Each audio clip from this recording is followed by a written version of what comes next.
स्वागत आहे तुम्हा सगळ्यांचं आपल्या आजच्या नवीन कथेत। कथा सुरू करण्याआधी सांगते की ही कथा जुन्या काळातील आहे, जेव्हा लोकांना मुलगी असली तर मुलासाठी लोक दुसरं लग्नही करायचे। आता सुरुवात करूया। मी तर म्हणते अन्वीचं लग्न झालं की माझ्या डोक्यावरचं एक मोठं ओझं उतरेल। मग मी आणि सुधाकरजीही काशी विश्वनाथाच्या यात्रेला जाऊ। सुमित्राने खोल उसासा टाकत शांता आत्याला सांगितलं। शांता आत्या तिच्या जवळ अंगणातल्या चौकीवर बसली होती। ती शांतपणे सुमित्राचं बोलणं ऐकत होती। मी तर माझ्या परीने खूप प्रयत्न करते। या परिसरातलं प्रत्येक चांगलं स्थळ घेऊन मी तुझ्या घरी आले, पण काय करणार, अन्वीचं नशीबच असं आहे बहुतेक। शांता आत्यानेही दीर्घ श्वास घेत म्हणाली, बरोबर म्हणताय आत्या, हे सगळं नशिबाचाच खेळ असतो। पण तुम्ही शेजारच्या आदित्यच्या आईशी पुन्हा एकदा बोलत का नाही? सुमित्राने शेवटी मनातली गोष्ट बोलून दाखवली। अगं तिच्याशी तर मी आधीच बोलून झाले आहे, शांता आत्या हाताने इशारा करत म्हणाली। फारच नखरे आहेत बाईला। म्हणते आम्ही जवळच्या नात्यात लग्न करणार नाही, मुलाची बायको दिवसभर माहेरीच राहील। आम्हाला तर दुसऱ्या शहरातली मुलगी हवी, म्हणजे ती काही महिन्यांनीच माहेरी जाईल। हे सांगताना शांता आत्याने आदित्यच्या आईची हुबेहूब नक्कल केली। तरीसुद्धा आत्या, तुम्ही अजून एकदा प्रयत्न करून बघा। मुलगा दिसायलाही चांगला आहे, स्वभावही चांगला आहे, त्यात घरची परिस्थितीही उत्तम आहे। ना भाऊ ना बहीण, सगळ्या संपत्तीचा तो एकटाच वारस आहे। हे लग्न जमलं तर माझी अन्वी राणीसारखी राहील। सुमित्रा आशेने म्हणाली, तू म्हणतेस तर पुन्हा एकदा बोलून पाहते, पण खरं सांगते ती बाई मुलाला म्हातारा करूनच सोडेल। प्रत्येक मुलीत 100 उणेवा काढते, पण आपल्या अन्वीचं मात्र नेहमी कौतुकच करत असते। शांता आत्या म्हणाली, हो ना, अन्वीचं कौतुक तर ती नेहमीच करते। सुमित्रा हसत म्हणाली, समोर कौतुक करते, पण मागे काय बोलत असेल कोण जाणे। असो, आता तू म्हणतेस तर तिच्याशी पुन्हा बोलायलाच हवं। क्षणभर थांबून शांता आत्याने आजूबाजूला नजर फिरवली। हे सुधाकरजी दिसत नाहीयेत घरी, मंदिरात दर्शनासाठी गेले आहेत, सुमित्रा हसत म्हणाली। देव त्यांना नेहमी सुखी ठेवो, लाखात एक माणूस आहे तो, तुला डोक्यावरच्या मुकुटासारखं जपलं आहे त्याने, शांता आत्या कौतुकाने म्हणाली। खरंच आत्या, असा नवरा नशीबवान स्त्रियांनाच मिळतो। मी तर रोज देवाचे आभार मानते, सुमित्रा भाऊक होत म्हणाली।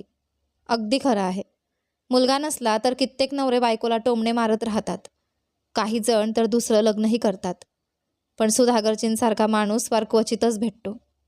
संपूर्ण गल्लीत त्यांच्यासारखा दुसरा कोणी नाही। थोडा वेळ गप्पा मारल्यानंतर शांता आत्या उठली। बरं सुमित्रा, मी निघते आता, लवकरच एखादी चांगली बातमी घेऊन येईन। असं म्हणत शांता आत्याने सुमित्राचा निरोप घेतला आणि घराबाहेर पडली। मात्र तिच्या मनात एकच विचार घोळत होता, अन्वी आणि आदित्यचं नातं जुळवण्यासाठी अजून एकदा प्रयत्न करायलाच हवा। सुमित्राने एक दीर्घ श्वास घेतला, पण तिचं मन मात्र शांता आत्याच्या बोलण्यातच अडकून पडलं होतं। अन्वी आता 20 वर्षांची होणार होती, तरीही तिचं लग्न कुठेच ठरत नव्हतं। ही गोष्ट सुमित्रा आणि सुधाकरजी दोघांसाठीही खूप चिंतेची होती। त्यांच्या कुटुंबातील जवळजवळ प्रत्येक मुलीचं लग्न 16-17 वर्षांच्या आसपास झालं होतं, पण अन्वी मात्र त्या घराण्यातील एकमेव अशी मुलगी होती जिचं अजून लग्न झालं नव्हतं। खरं तर तिचं लग्न न ठरण्यामागचं कोणतंही ठोस कारण कोणालाच समजत नव्हतं। अन्वी सुंदर होती, गुणी होती, घरकामात तरबेज होती आणि वागण्या बोलण्यातही अतिशय सुसंस्कृत होती। त्यात ती सुधाकरजींची एकुलती एक मुलगी होती, प्रतिष्ठित आणि मानाच्या घरातील एकमेव वारसदार। तरीसुद्धा तिच्यासाठी योग्य स्थळ ठरत नव्हतं। असंही नव्हतं की तिच्यासाठी मागण्या येत नव्हत्या। अनेक प्रतिष्ठित कुटुंबांकडून अन्वीसाठी विवाहाचे प्रस्ताव येत होते, पण सुरुवातीला सुमित्रा आणि सुधाकरजीच प्रत्येक स्थळाची अतिशय बारकाईने चौकशी करत असत। नंतर मात्र मुलाकडच्यांनीही त्यांच्या घराण्याबद्दल चौकशी सुरू केली। त्या काळात अशा पारंपरिक कुटुंबांमध्ये अनेक गोष्टींना खूप महत्त्व दिलं जायचं। काही कुटुंबांना अन्वी एकुलती एक मुलगी असल्याबद्दल आक्षेप होता। त्यांना वाटायचं की आईवडिलांनी तिचे खूप लाड केले असतील आणि त्यामुळे ती हट्टी किंवा लाडावलेली असेल। काही लोकांचं मत होतं की सुधाकरजींनी मुलीला धार्मिक शिक्षणाबरोबरच शाळेतही पाठवायला हवं होतं, कारण अन्वीला वाचता लिहिता येत नव्हतं। तर काहींना त्यांच्या घरातील पारंपरिक राहणीमान पसंत नव्हतं। घरातील स्त्रिया अजूनही साडीचा पदर डोक्यावर घेऊनच बाहेर पडत असत। घर श्रीमंत असूनही त्यांचं राहणीमान अत्यंत साधं होतं। काळ बदलत होता, लोकांच्या विचारांमध्ये बदल होत होता, पण त्या बदलाची झलक सुधाकरजींच्या घरात फारशी दिसत नव्हती। सुधाकरजी गावातील मोठ्या धान्य बाजारातील प्रतिष्ठित व्यापारी होते। त्यांचे वडील आणि आजोबाही हाच व्यवसाय करत होते। आणि त्यांनीही तोच वारसा पुढे चालवला होता. गेल्या काही वर्षांत त्यांनी आणखी एक जबाबदारी स्वीकारली होती. मंदिरातील मुख्य पुजारी अनुपस्थितीत असतील तेव्हा अनेकदा सुधाकरजींनाच पूजा अर्चा आणि धार्मिक विधी पार पाडण्यासाठी बोलावलं जायचं आणि तेही ही सेवा मोठ्या श्रद्धेने आणि नम्रतेने करत असत. सुधाकरजी अतिशय सज्जन, प्रामाणिक आणि दयाळू स्वभावाचे होते. संपूर्ण परिसरात असा एकही माणूस नव्हता ज्याला त्यांच्याबद्दल कधी तक्रार वाटली असेल. सुमित्रा ही काही वेगळी नव्हती. ती सुद्धा एका प्रतिष्ठित आणि प्रभावशाली कुटुंबातून आलेली होती. तिचं आणि सुधाकरजींचं लग्न ती फक्त 17 वर्षांची असताना झालं होतं आणि त्या दोघांमध्ये विलक्षण प्रेम होतं. सुमित्रा एका मोठ्या घरातून आली होती जिथे नोकर चाकरांची कधीच कमतरता नव्हती. पण लग्नानंतर ती सुधाकरजींच्या घरी आली जिथे फक्त सुधाकरजी आणि त्यांचे आईवडील राहत होते. त्या घराण्यात भरपूर नोकर ठेवण्याची प्रथा नव्हती. घरातील स्त्रीने स्वतः घराची जबाबदारी सांभाळायची अशी त्यांची परंपरा होती आणि सुमित्रानेही पहिल्याच दिवसापासून कोणतीही तक्रार न करता त्या घरातील प्रत्येक रीत, प्रत्येक पद्धत मनापासून स्वीकारली होती. इतकंच नव्हे तर लग्नानंतर 15 वर्षांनी तिचे सासरे वारले. तेव्हाही त्यांच्या ओठांवर सुमित्राच्या गुणांचंच कौतुक होतं. सुमित्राला आपल्या प्रतिष्ठित घराण्याचा जितका अभिमान होता त्याहून अधिक अभिमान तिला सुधाकरजींची लाडकी पत्नी असल्याचा होता. कारण सुधाकरजी खरंच तिच्यावर जीवापाड प्रेम करत होते. लग्नाला 15 वर्षे उलटून गेली होती तरी त्यांना मुलबाळ नव्हतं. नातेवाईकांनी, समाजाने आणि अगदी सुमित्राने स्वतःही त्यांना दुसरं लग्न करण्याची परवानगी दिली होती. पण सुधाकरजींनी कधी त्याचा विचारही केला नाही. लग्नानंतर तब्बल 15 वर्षांनी त्यांच्या आयुष्यात अन्वीचा जन्म झाला. पण त्यानंतर सुमित्राला पुन्हा कधी अपत्यप्राप्ती झाली नाही. तरीही लग्नाच्या 35 वर्षांच्या सहजीवनात सुधाकरजींनी सुमित्राला कधीही याबद्दल दुःखाची जाणीव करून दिली नाही किंवा तिच्यावर कोणताही दोष ठेवला नाही. आणि त्याच्या बदल्यात सुमित्रानेही आपल्या पतीची मनापासून सेवा केली. त्यांची प्रत्येक सुखदुःखात साथ दिली आणि त्यांच्यावर तितकंच निस्सीम प्रेम केलं. सुधाकरजींनी जर दिवसाला रात्र म्हटलं असतं तर सुमित्रासाठी त्यावर प्रश्नच उभा राहिला नसता. तीही त्याला रात्रच म्हणाली असते. आपल्या घराण्यातील स्त्रियांसारखीच ती आज्ञाधारक, नम्र आणि संस्कारी होती. माहेर, सासर आणि संपूर्ण परिसरात तिच्या स्वभावाचं कौतुक करणारे अनेक लोक होते आणि हेच सर्व गुण तिने अन्वीलाही दिले होते. याच गोष्टीचा तिला खूप अभिमान होता. तिच्या मते अन्वीसारखी सुसंस्कृत आणि खानदानी मुलगी शोधूनही सापडणार नव्हती. पण तरीही एकच दुःख होतं. अन्वी अजूनही आईवडिलांच्या घरीच होती. तिचं लग्न ठरत नव्हतं आणि हीच गोष्ट सध्या सुमित्रा आणि सुधाकरजी यांच्या आयुष्यातली सर्वात मोठी चिंता बनली होती. अन्वी स्वतःही हल्ली खूप शांत आणि उदास राहू लागली होती. तिची ही अवस्था पाहून सुमित्रा आणि सुधाकरजी आणखीच काळजीत पडत होते. ती त्यांची लाडकी, एकुलती एक मुलगी होती. आजवर तिची कोणतीच इच्छा अपूर्ण राहिली नव्हती. तिने जे मागितलं ते तिला मिळालं होतं. पण आता जे काही घडत होतं त्यावर ना सुमित्राचा ताबा होता ना सुधाकरजींचा. प्रयत्न आणि देवाकडे प्रार्थना याशिवाय त्यांच्या हातात काहीच नव्हतं. आणि हे दोघे गेली अनेक वर्षे तेच करत होते. त्या संध्याकाळी सुमित्रा अंगणात अस्वस्थपणे फेऱ्या मारत होती. तुझे बाबा अजून कसे आले नाहीत? देव करो सगळं ठीक असेल, ती चिंतेने अन्वीला म्हणाली. अन्वी नुकतीच तिच्या खोलीतून बाहेर आली होती. आई मंदिरात गेले आहेत ना, तिथे थोडा उशीर होणं साहजिक आहे, ती शांतपणे म्हणाली. पण एवढा उशीर कधीच झाला नाही. सुमित्राची अस्वस्थता काही कमी होत नव्हती. कदाचित पुजारीजींसोबत गप्पा मारत बसले असतील. तुम्हाला तर बाबांची सवय माहिती आहे, अन्वीने आईची समजूत काढण्याचा प्रयत्न केला. तरीसुद्धा सुमित्रा पुढे काही बोलणार इतक्यात मुख्य दरवाजावर टकटक झाली. पहा बाबा आले ना, मी म्हणत होते तुम्ही उगाच काळजी करत आहात, असं म्हणत अन्वी पाण्याची सुरई भरून व्हरांड्याकडे निघाली. वय वाढलं की अशी काळजी वाटते ग, तू जाऊन जेवण वाढ. सुमित्रा हसत दरवाजाकडे गेली. आज तर खूप उशीर केलात तुम्ही, मी तर काळजीत पडले होते. कुठे होता? दरवाजा उघडताच तिचे शब्द अर्धवटच थांबले. सुधाकरजींच्या मागे एक तरुण स्त्री उभी होती. तिने चेहऱ्यावर पदर घेतला होता आणि ती अत्यंत शांतपणे उभी होती. या आज सोनाली. सुधाकरजींनी सुमित्राकडे नजर न मिळवता त्या तरुणीला आत येण्यास सांगितलं. व्हरांड्याकडे जात असलेली अन्वी वळून पाहू लागली आणि आश्चर्याने जागच्या जागी थबकली. सुमित्राही अवाक होऊन कधी सुधाकरजींकडे तर कधी त्या अनोळखी स्त्रीकडे पाहत होती. त्या स्त्रीने नम्रपणे नमस्कार केला. तिच्या हातांवर सुंदर मेहंदी रेखाटलेली होती आणि तिच्या वागण्यात एक वेगळाच सोज्वळपणा दिसत होता. सुमित्राच्या मनात काहीतरी विचित्र शंकेची पाल चुकचुकली. तेवढ्यात सुधाकरजींनी दरवाजा बंद केला. अन्वी अजूनही दूर उभी राहून हा सगळा प्रसंग पाहत होती. सोनाली, ही सुमित्रा. सुधाकरजींनी हळू आवाजात ओळख करून दिली. आणि सुमित्रा, ही सोनाली. मी ओळखलं नाही, सुमित्रा गोंधळलेल्या स्वरात म्हणाली. क्षणभर शांतता पसरली. मग सुधाकरजींनी मान खाली घातली आणि पुढच्या क्षणी त्यांनी उच्चारलेले शब्द सुमित्राच्या आयुष्याला हादरा देणारे ठरले. ही माझी दुसरी पत्नी आहे. सुधाकरजींचा आवाज मंद होता, पण तो इतका स्पष्ट होता की घरातील प्रत्येकाच्या कानावर गेला. अन्वीच्या हातातील सुरई खाली पडली. मोठा आवाज झाला आणि सुरईचे तुकडे अंगभर विखुरले. सोनाली दचकून अन्वीकडे पाहू लागली. तर सुमित्रा, ती दोन्ही हात छातीवर ठेवून स्तब्ध उभी होती. तिचा चेहरा पूर्णपणे पांढरा फटक पडला होता. तिला स्वतःच्या कानांवर विश्वास बसत नव्हता. दुसरी पत्नी? हे शब्द तिच्या मनात घणाघाती आवाजासारखे घुमत होते. अन्वी, त्यांना वरच्या मजल्यावर घेऊन जा. पाहुण्यांच्या खोलीत उद्यापासून त्यांची व्यवस्था कर, सुधाकरजींनी अन्वीकडे पाहत सांगितलं. अन्वीने वडिलांकडे दुःख आणि तक्रारीने भरलेली नजर टाकली, पण एकही शब्द न बोलता ती वळली आणि घराच्या आत निघून गेली. जा सोनाली, सुधाकरजी म्हणाले. सोनालीने एकदा सुमित्राकडे पाहिलं. सुमित्रा अजूनही दगडाच्या पुतळ्यासारखी तिथेच उभी होती.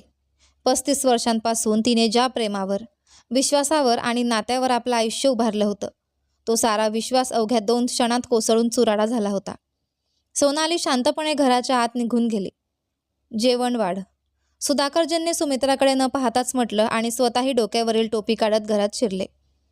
सुमित्रा मात्र तिथेच उभी राहिली, त्यांना दूर जाताना पाहत. तिच्या कानात अजूनही एकच शब्द घुमत होता, दुसरी पत्नी, सोनाली. आणि त्या शब्दांसोबत तिचं संपूर्ण आयुष्य जणू तुकडे तुकडे होत होतं. हे सगळं कसं शक्य होतं? एका रात्रीत अचानक सुधाकरजी दुसरी बायको घेऊन घरी येतील, यावर सुमित्राचा अजूनही विश्वास बसत नव्हता. ना त्यांनी कधी तिच्याशी याबद्दल चर्चा केली होती, ना तिचं मत विचारलं होतं, ना तिला काही संकेत दिले होते. किमान त्यांच्या वागण्यातून तरी काहीतरी संशय यायला हवा होता, पण असं काहीच झालं नव्हतं. आणि आज ते थेट दुसरी पत्नी घेऊन घरी आले होते. दुसरी पत्नी, हा शब्दच सुमित्राच्या काळजावर जणू जळतं लोखंड ठेवत होता. 35 वर्षांच्या संसारात पहिल्यांदाच सुधाकरजींनी तिच्या डोळ्यात अश्रू आणले होते. ही पाहुण्यांची खोली आहे, अन्वीने कठोर आवाजात आपल्या मागोमाग येणाऱ्या सोनालीला सांगितलं. सोनाली खोलीत शिरताच तिने चेहऱ्यावरचा पदर बाजूला केला. ते पाहून अन्वीला एक जबरदस्त धक्का बसला. तिच्या समोर उभी असलेली मुलगी अतिशय सुंदर होती. गोरा रंग, टोकदार नाक, मोठे डोळे आणि नाजूक चेहरा. वयानेही ती अन्वीच्या आसपासचीच वाटत होती. हे पाहून अन्वीच्या मनात वडिलांविषयीचा राग आणखी वाढला. बाबांना अशी सुंदर मुलगी कुठे सापडली असेल? तिच्या मनात कटू विचार चमकून गेला. मला एक ग्लास पाणी मिळेल का? सोनालीने गोड आवाजात विचारलं. अन्वीने काही उत्तर दिलं नाही. ती तशीच वळली आणि खोलीबाहेर निघून गेली. काही क्षणांनी ती पाण्याचा ग्लास घेऊन परत आली, पण खोलीत शिरताच तिला पुन्हा एक धक्का बसला. सोनालीने आता साडी काढून ठेवली होती आणि ती साध्या चुडीदार ड्रेसमध्ये उभी होती. अन्वीच्या भुवया लगेच उंचावल्या. आणि बाबांनी मला आजपर्यंत असा ड्रेस घालू दिला नाही, तिने मनातच चढून विचार केला. पाण्याचा ग्लास देताना तिने सोनालीकडे पुन्हा एकदा वरपासून खालपर्यंत बारकाईने पाहिलं. सोनालीने हसत ग्लास घेतला. धन्यवाद, तिने पाणी पिऊन ग्लास परत केला. मला कपड्यांचा एक जोड मिळेल का? तिने शांतपणे विचारलं. अन्वीच्या संयमाचा बांध फुटला. जे काही हवं आहे ते एकदाच सांगा, मी काही नोकराणी नाही की सारखे तुमच्या मागे फेऱ्या मारत राहीन, तिने कडवट स्वरात उत्तर दिलं. सोनाली मात्र शांत राहिली. मला फक्त कपड्यांचा एक जोड हवा आहे, आणखी काही नको, तिने संयमाने सांगितलं. अन्वीने रागाने तिच्याकडे पाहिलं आणि खोलीतून बाहेर पडली. सोनाली एकटी राहिल्यावर तिने खोलीकडे नजर फिरवली. मोठी प्रशस्त खोली होती. काही क्षणांनी ती एकमेव खिडकीजवळ गेली आणि खिडकी उघडून बाहेर पाहू लागली. इतक्यात अन्वी कपड्यांचा जोड घेऊन परत आली. तिने हातातील कपडे पलंगावर टाकले आणि लगेच खिडकीजवळ जाऊन खिडकीचे पट जोरात बंद केले. आमच्या घरातल्या स्त्रिया रात्रीच्या वेळी खिडकीत उभ्या राहत नाहीत, तिने कठोर स्वरात सांगितलं. सोनालीचा चेहरा लगेच लाल झाला. मला माहिती नव्हतं, ती लाजत म्हणाली. पण अन्वीने तिच्या बोलण्याकडे दुर्लक्ष केलं. तिने सोनालीकडे एक विचित्र नजरेने पाहिलं, जणू तिचा अंदाज घेत होती. मग काहीही न बोलता ती तिथून निघून गेली. खोली बाहेर पडताच तिच्या डोळ्यात पुन्हा अश्रू दाटून आले. तिच्या मनात एकच प्रश्न घुमत होता, आईचं काय? बाबांनी हे काय केलं? ज्या माणसाला ती आयुष्यभर आदर्श मानत आली होती, त्यानेच आज त्यांच्या घराचा आणि आईच्या विश्वासाचा पाया हादरवून टाकला होता. सुमित्राने नकळत डोळ्यांतून वाहणारे अश्रू पुसले. ती तेव्हापासून अंगणातील चौकीवर बसून होती. घराच्या आत जाण्याचीही तिची हिंमत होत नव्हती. सुधाकरजींचा आणि त्याहूनही त्या नव्या स्त्रीचा पुन्हा सामना करण्याची कल्पनाही तिला असह्य वाटत होती. जेवण वाढलं का? अन्वीच्या प्रश्नाकडे पूर्णपणे दुर्लक्ष करत सुधाकरजींनी ठाम आवाजात विचारलं. अन्वी त्यांच्या जवळ येऊन उभी राहिली होती. आई, तुम्ही तिला नीट पाहिलं का? तिचं वय तर जवळजवळ माझ्या इतकंच आहे. सुमित्राने क्षणभर मुलीकडे पाहिलं. तिच्या हृदयावर जणू आणखी एक घाव बसला. या वयात बाबांना नेमकं काय झालं असेल? अन्वी संतापाने म्हणाली. उगाच काहीही बोलू नकोस. जा जेवण वाढ. तुझ्या बाबांना भूक लागली असेल. अन्वीने आश्चर्याने आईकडे पाहिलं. तिला अपेक्षा होती की आई संतापेल, प्रश्न विचारेल, कदाचित रडेलही. पण सुमित्राचा हा शांत प्रतिसाद तिच्यासाठी अनपेक्षित होता. सुमित्रा उठली आणि स्वयंपाकघरात निघून गेली. तिला माहीत होतं ती तिथेच थांबली तर अन्वीचे प्रश्न संपणार नव्हते आणि काहीही झालं तरी ती आपल्या मुलीला या प्रकरणात ओढू इच्छित नव्हती. पण अन्वी ही एवढ्यात मागे हटणारी नव्हती. ती आईच्या मागोमाग स्वयंपाकघरात आली. आई, तुम्ही बाबांशी बोललं पाहिजे. कशाबद्दल? सुमित्राने पोळ्यांसाठी तवा ठेवत विचारलं. या वयात त्यांनी लग्न करण्याचा निर्णय का घेतला हे तरी विचारा. पण सुमित्राने तिला मध्येच थांबवलं. ही माझी आणि तुझ्या बाबांची गोष्ट आहे. मला तुझ्या सल्ल्याची गरज नाही. तू भाजी गरम कर. डोळ्यात पाणी आणून अन्वी आईकडे पाहत राहिली. मग शांतपणे भाजीचं भांडं दुसऱ्या गॅसवर ठेवू लागली. त्या रात्री पहिल्यांदाच सुमित्राच्या हातून अनेक पोळ्या करपत होत्या. तिचं लक्ष कुठेच नव्हतं. अन्वी जेवणाची भांडी डायनिंग टेबलवर नेत होती आणि आईची अवस्था पाहत होती. तिने आयुष्यभर आपल्या आईला एका सुसंस्कृत संयमी स्त्रीप्रमाणेच वागताना पाहिलं होतं. छोट्या छोट्या गोष्टींवर गोंधळ घालणं किंवा आरडाओरडा करणं हा त्यांच्या घराण्याचा स्वभाव नव्हता. आणि आजही सुमित्रा तसंच वागत होती. दुःखाचा डोंगर कोसळला असतानाही ती स्वतःला सावरून उभी होती. आई, चला, मी सगळं वाढून ठेवलं आहे. अन्वीने पोळ्यांची टोपली उचलत सांगितलं. क्षणभर सुमित्राच्या मनात आलं की तिची तर कायमचीच भूक संपली आहे. पण तिने ते बोलून दाखवलं नाही. तू जा, मी येते, ती शांतपणे म्हणाली. ती जेवणाच्या खोलीत पोहोचली तेव्हा जवळजवळ त्याच वेळी सुधाकरजीही आत आले. टेबलकडे एक नजर टाकताच ते अन्वीकडे पाहून म्हणाले, सोनालीसाठी ताट ठेवायला विसरलीस वाटतं. अन्वीने काही बोलण्याआधीच ते पुढे म्हणाले, लक्षात ठेव, आता या घरात 4 माणसं राहतात. वडिलांच्या त्या शब्दांनी अन्वीला धक्का बसला. तिने लगेच आईकडे पाहिलं. सुमित्रा मात्र फिकट पडलेल्या चेहऱ्याने शांत बसली होती. आता ठेवते, अन्वीने हळू आवाजात उत्तर दिलं आणि सोनालीसाठी ताट वाढू लागली. जा, तुझ्या छोट्या आईला बोलावून आण, सुधाकरजी सहजपणे म्हणाले. ते शब्द ऐकताच सुमित्राच्या हृदयावर जणू कुणीतरी करवत फिरवल्यासारखं झालं. अन्वीची ही तीच अवस्था झाली. सुधाकरजी जणू मर्यादाच ओलांडत होते. घरात दुसरी पत्नी आणणं वेगळं आणि आता स्वतःच्या एकुलत्या एक मुलीला तिला छोटी आई म्हणायला सांगणं वेगळं. अन्वीने ओठ चावले. मग एक शब्दही न बोलता ती सोनालीला बोलवायला वर गेली. सोनाली अन्वीचे कपडे घालून पलंगावर अर्धवट आडवी झाली होती. बाबा जेवायला बोलावत आहेत, अन्वीने उंच आवाजात आणि स्पष्ट नाराजीने सांगितलं. सोनाली दचकून उठली. तिने सहजपणे गळ्यात ओढणी टाकली आणि अन्वीसोबत चालू लागली. हे पाहून अन्वी पुन्हा चकित झाली. तुम्ही बाबांसमोर अशा जाणार आहात? तिचा रोग सोनालीच्या डोक्यावर पदर नसल्याकडे होता. सोनालीला तिचा अर्थ समजला. ती थोडीशी संकोचली. मग तिने ओढणी अंगावर घेण्याचा प्रयत्न केला. तुझे कपडे नीट शिवलेले नाहीत, खूप मोकळे आहेत, ती सहजपणे म्हणाली. अन्वीचा संताप पुन्हा उफाळून आला. आमच्या घरातल्या स्त्रिया असेच कपडे घालतात. मग तिने टोमणा मारत विचारलं की तुमचे स्वतःचे कपडे खूप घट्ट आहेत किंवा आता लहान झाले आहेत. हे बोलून ती सोनालीच्या उत्तराची वाट न पाहता खाली निघून गेली.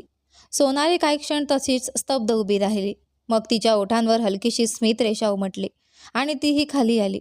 ती जेवणाच्या खोलीत पोहोचली तेव्हा सुमित्रा आणि अन्वी जेवायला बसल्या होत्या, तर सुधाकरजी तिचीच वाट पाहत बसले होते. सोनाली दिसताच त्यांच्या चेहऱ्यावर हसू उमटलं. या या सोनाली, आम्ही तुमचीच वाट पाहत होतो. ते इतक्या आपुलकीने म्हणाले की जणू त्या टेबलावर बसलेला प्रत्येक जण सोनालीचीच वाट पाहत होता. पण प्रत्यक्षात त्या खोलीत उपस्थित प्रत्येकाच्या मनात वेगवेगळी वादळं घोंगावत होती.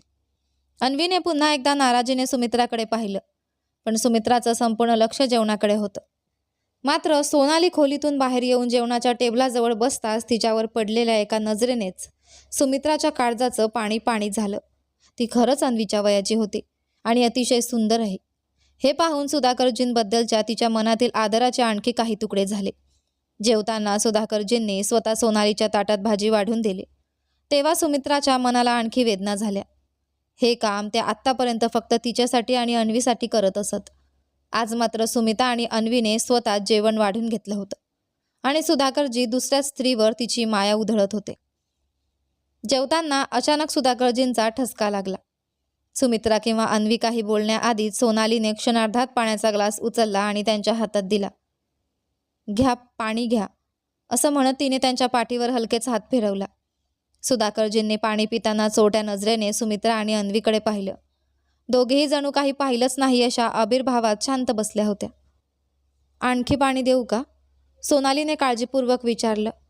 यावेळी मात्र सुमित्रा आणि अन्वी दोघींनी नकळत तिच्याकडे पाहिलं, पण सोनालीचं संपूर्ण लक्ष फक्त सुधाकरजींकडेच होतं. नको, तू जेव, सुधाकरजी मृदू आवाजात म्हणाले. सोनालीने लगेच पोळीचा एक घास तोडला आणि तो सुधाकरजींच्या तोंडासमोर धरला. क्षणभर सगळेच थबकले. सुमित्रा आणि अन्वीच नाही तर स्वतः सुधाकरजीही अवाक झाले होते. मात्र यावेळी सुमित्राचा संयम संपला. तिने ताट बाजूला सारला आणि झटकन उठून खोलीबाहेर निघून गेली. अन्वीनेही तेच केलं. सोनाली काही क्षण त्यांच्याकडे पाहत राहिली. मग संकोचून तिने तो घास पुन्हा आपल्या ताटात ठेवला. जेवणानंतर सुधाकरजी फार लवकर आपल्या खोलीत आले. सुमित्रा आधीपासूनच तिथे होती. कपाट उघडून कपडे काढताना ते सहज म्हणाले, उद्या सोनालीसाठी घरातली एक खोली नीट करून घे आणि तिला बाजारात घेऊन जाऊन काही कपडे, दागिने आणि आवश्यक सामान घेऊन दे. हे ऐकताच सुमित्राचा संताप उसळला. का? मी तिची नोकराणी आहे का? ती तडकून म्हणाली. सुधाकरजी आश्चर्याने तिच्याकडे पाहू लागले. मी असं कधी म्हटलं? तुम्ही तिला लग्न करून घरी आणू शकता, तर बाजारात नेऊन खरेदीही करून देऊ शकता. सुमित्राचा आवाज करवट झाला होता. ठीक आहे, मी घेऊन जाईन. सुधाकरजींनी विषय संपवण्याचा प्रयत्न केला. ते पुन्हा कपाटात कपडे शोधू लागले. सुमित्रा काही क्षण शांत बसून राहिली. कदाचित तिला त्यांच्याकडून एखादं स्पष्टीकरण हवं होतं. शेवटी ती दुःखाने म्हणाली, माझ्या सेवेत अशी कोणती कमी राहिली होती? तिचा आवाज थरथरत होता. अन्वीचे बाबा, या वयात माझ्या डोक्यावर सवत का आणलीस? असं बोलू नकोस सुमित्रा, सुधाकरजी तिच्या शेजारी बसत म्हणाले. मी कधी म्हटलं का की तुझ्यात काही कमी आहे?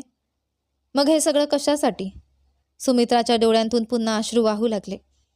माझं आणि सोनालीचं नातं नशिबात होतं, म्हणून ती या घरात आली. सुधाकरजी शांतपणे म्हणाले. तुम्ही मंदिरात दर्शनासाठी गेलात आणि परतताना माझ्यासाठी सवत घेऊन आलात? सुमित्रा वेदनेने म्हणाली. तूच तर मला पूर्वी दुसरं लग्न करायला सांगायचीस. सुधाकरजींनी आठवण करून दिली. हो, पण ते कित्येक वर्षांपूर्वी, सुमित्रा तडफडून म्हणाली. तेव्हा तुम्ही माझं ऐकलं नव्हतं. तेव्हा नाही म्हटलं, आता हो म्हटलं. सुधाकरजींनी तिचं वाक्य मध्येच तोडलं. सुमित्रा स्तब्ध झाली. लग्नच करायचं होतं तर एखाद्या मोठ्या वयाच्या स्त्रीशी केलं असतं. स्वतःच्या मुलीच्या वयाची मुलगी घरात आणलीत? तिचा आवाज भरून आला. मोहल्ल्यातल्या लोकांना कळलं तर काय म्हणतील? काही नाही, सुधाकरजी निर्विकारपणे म्हणाले.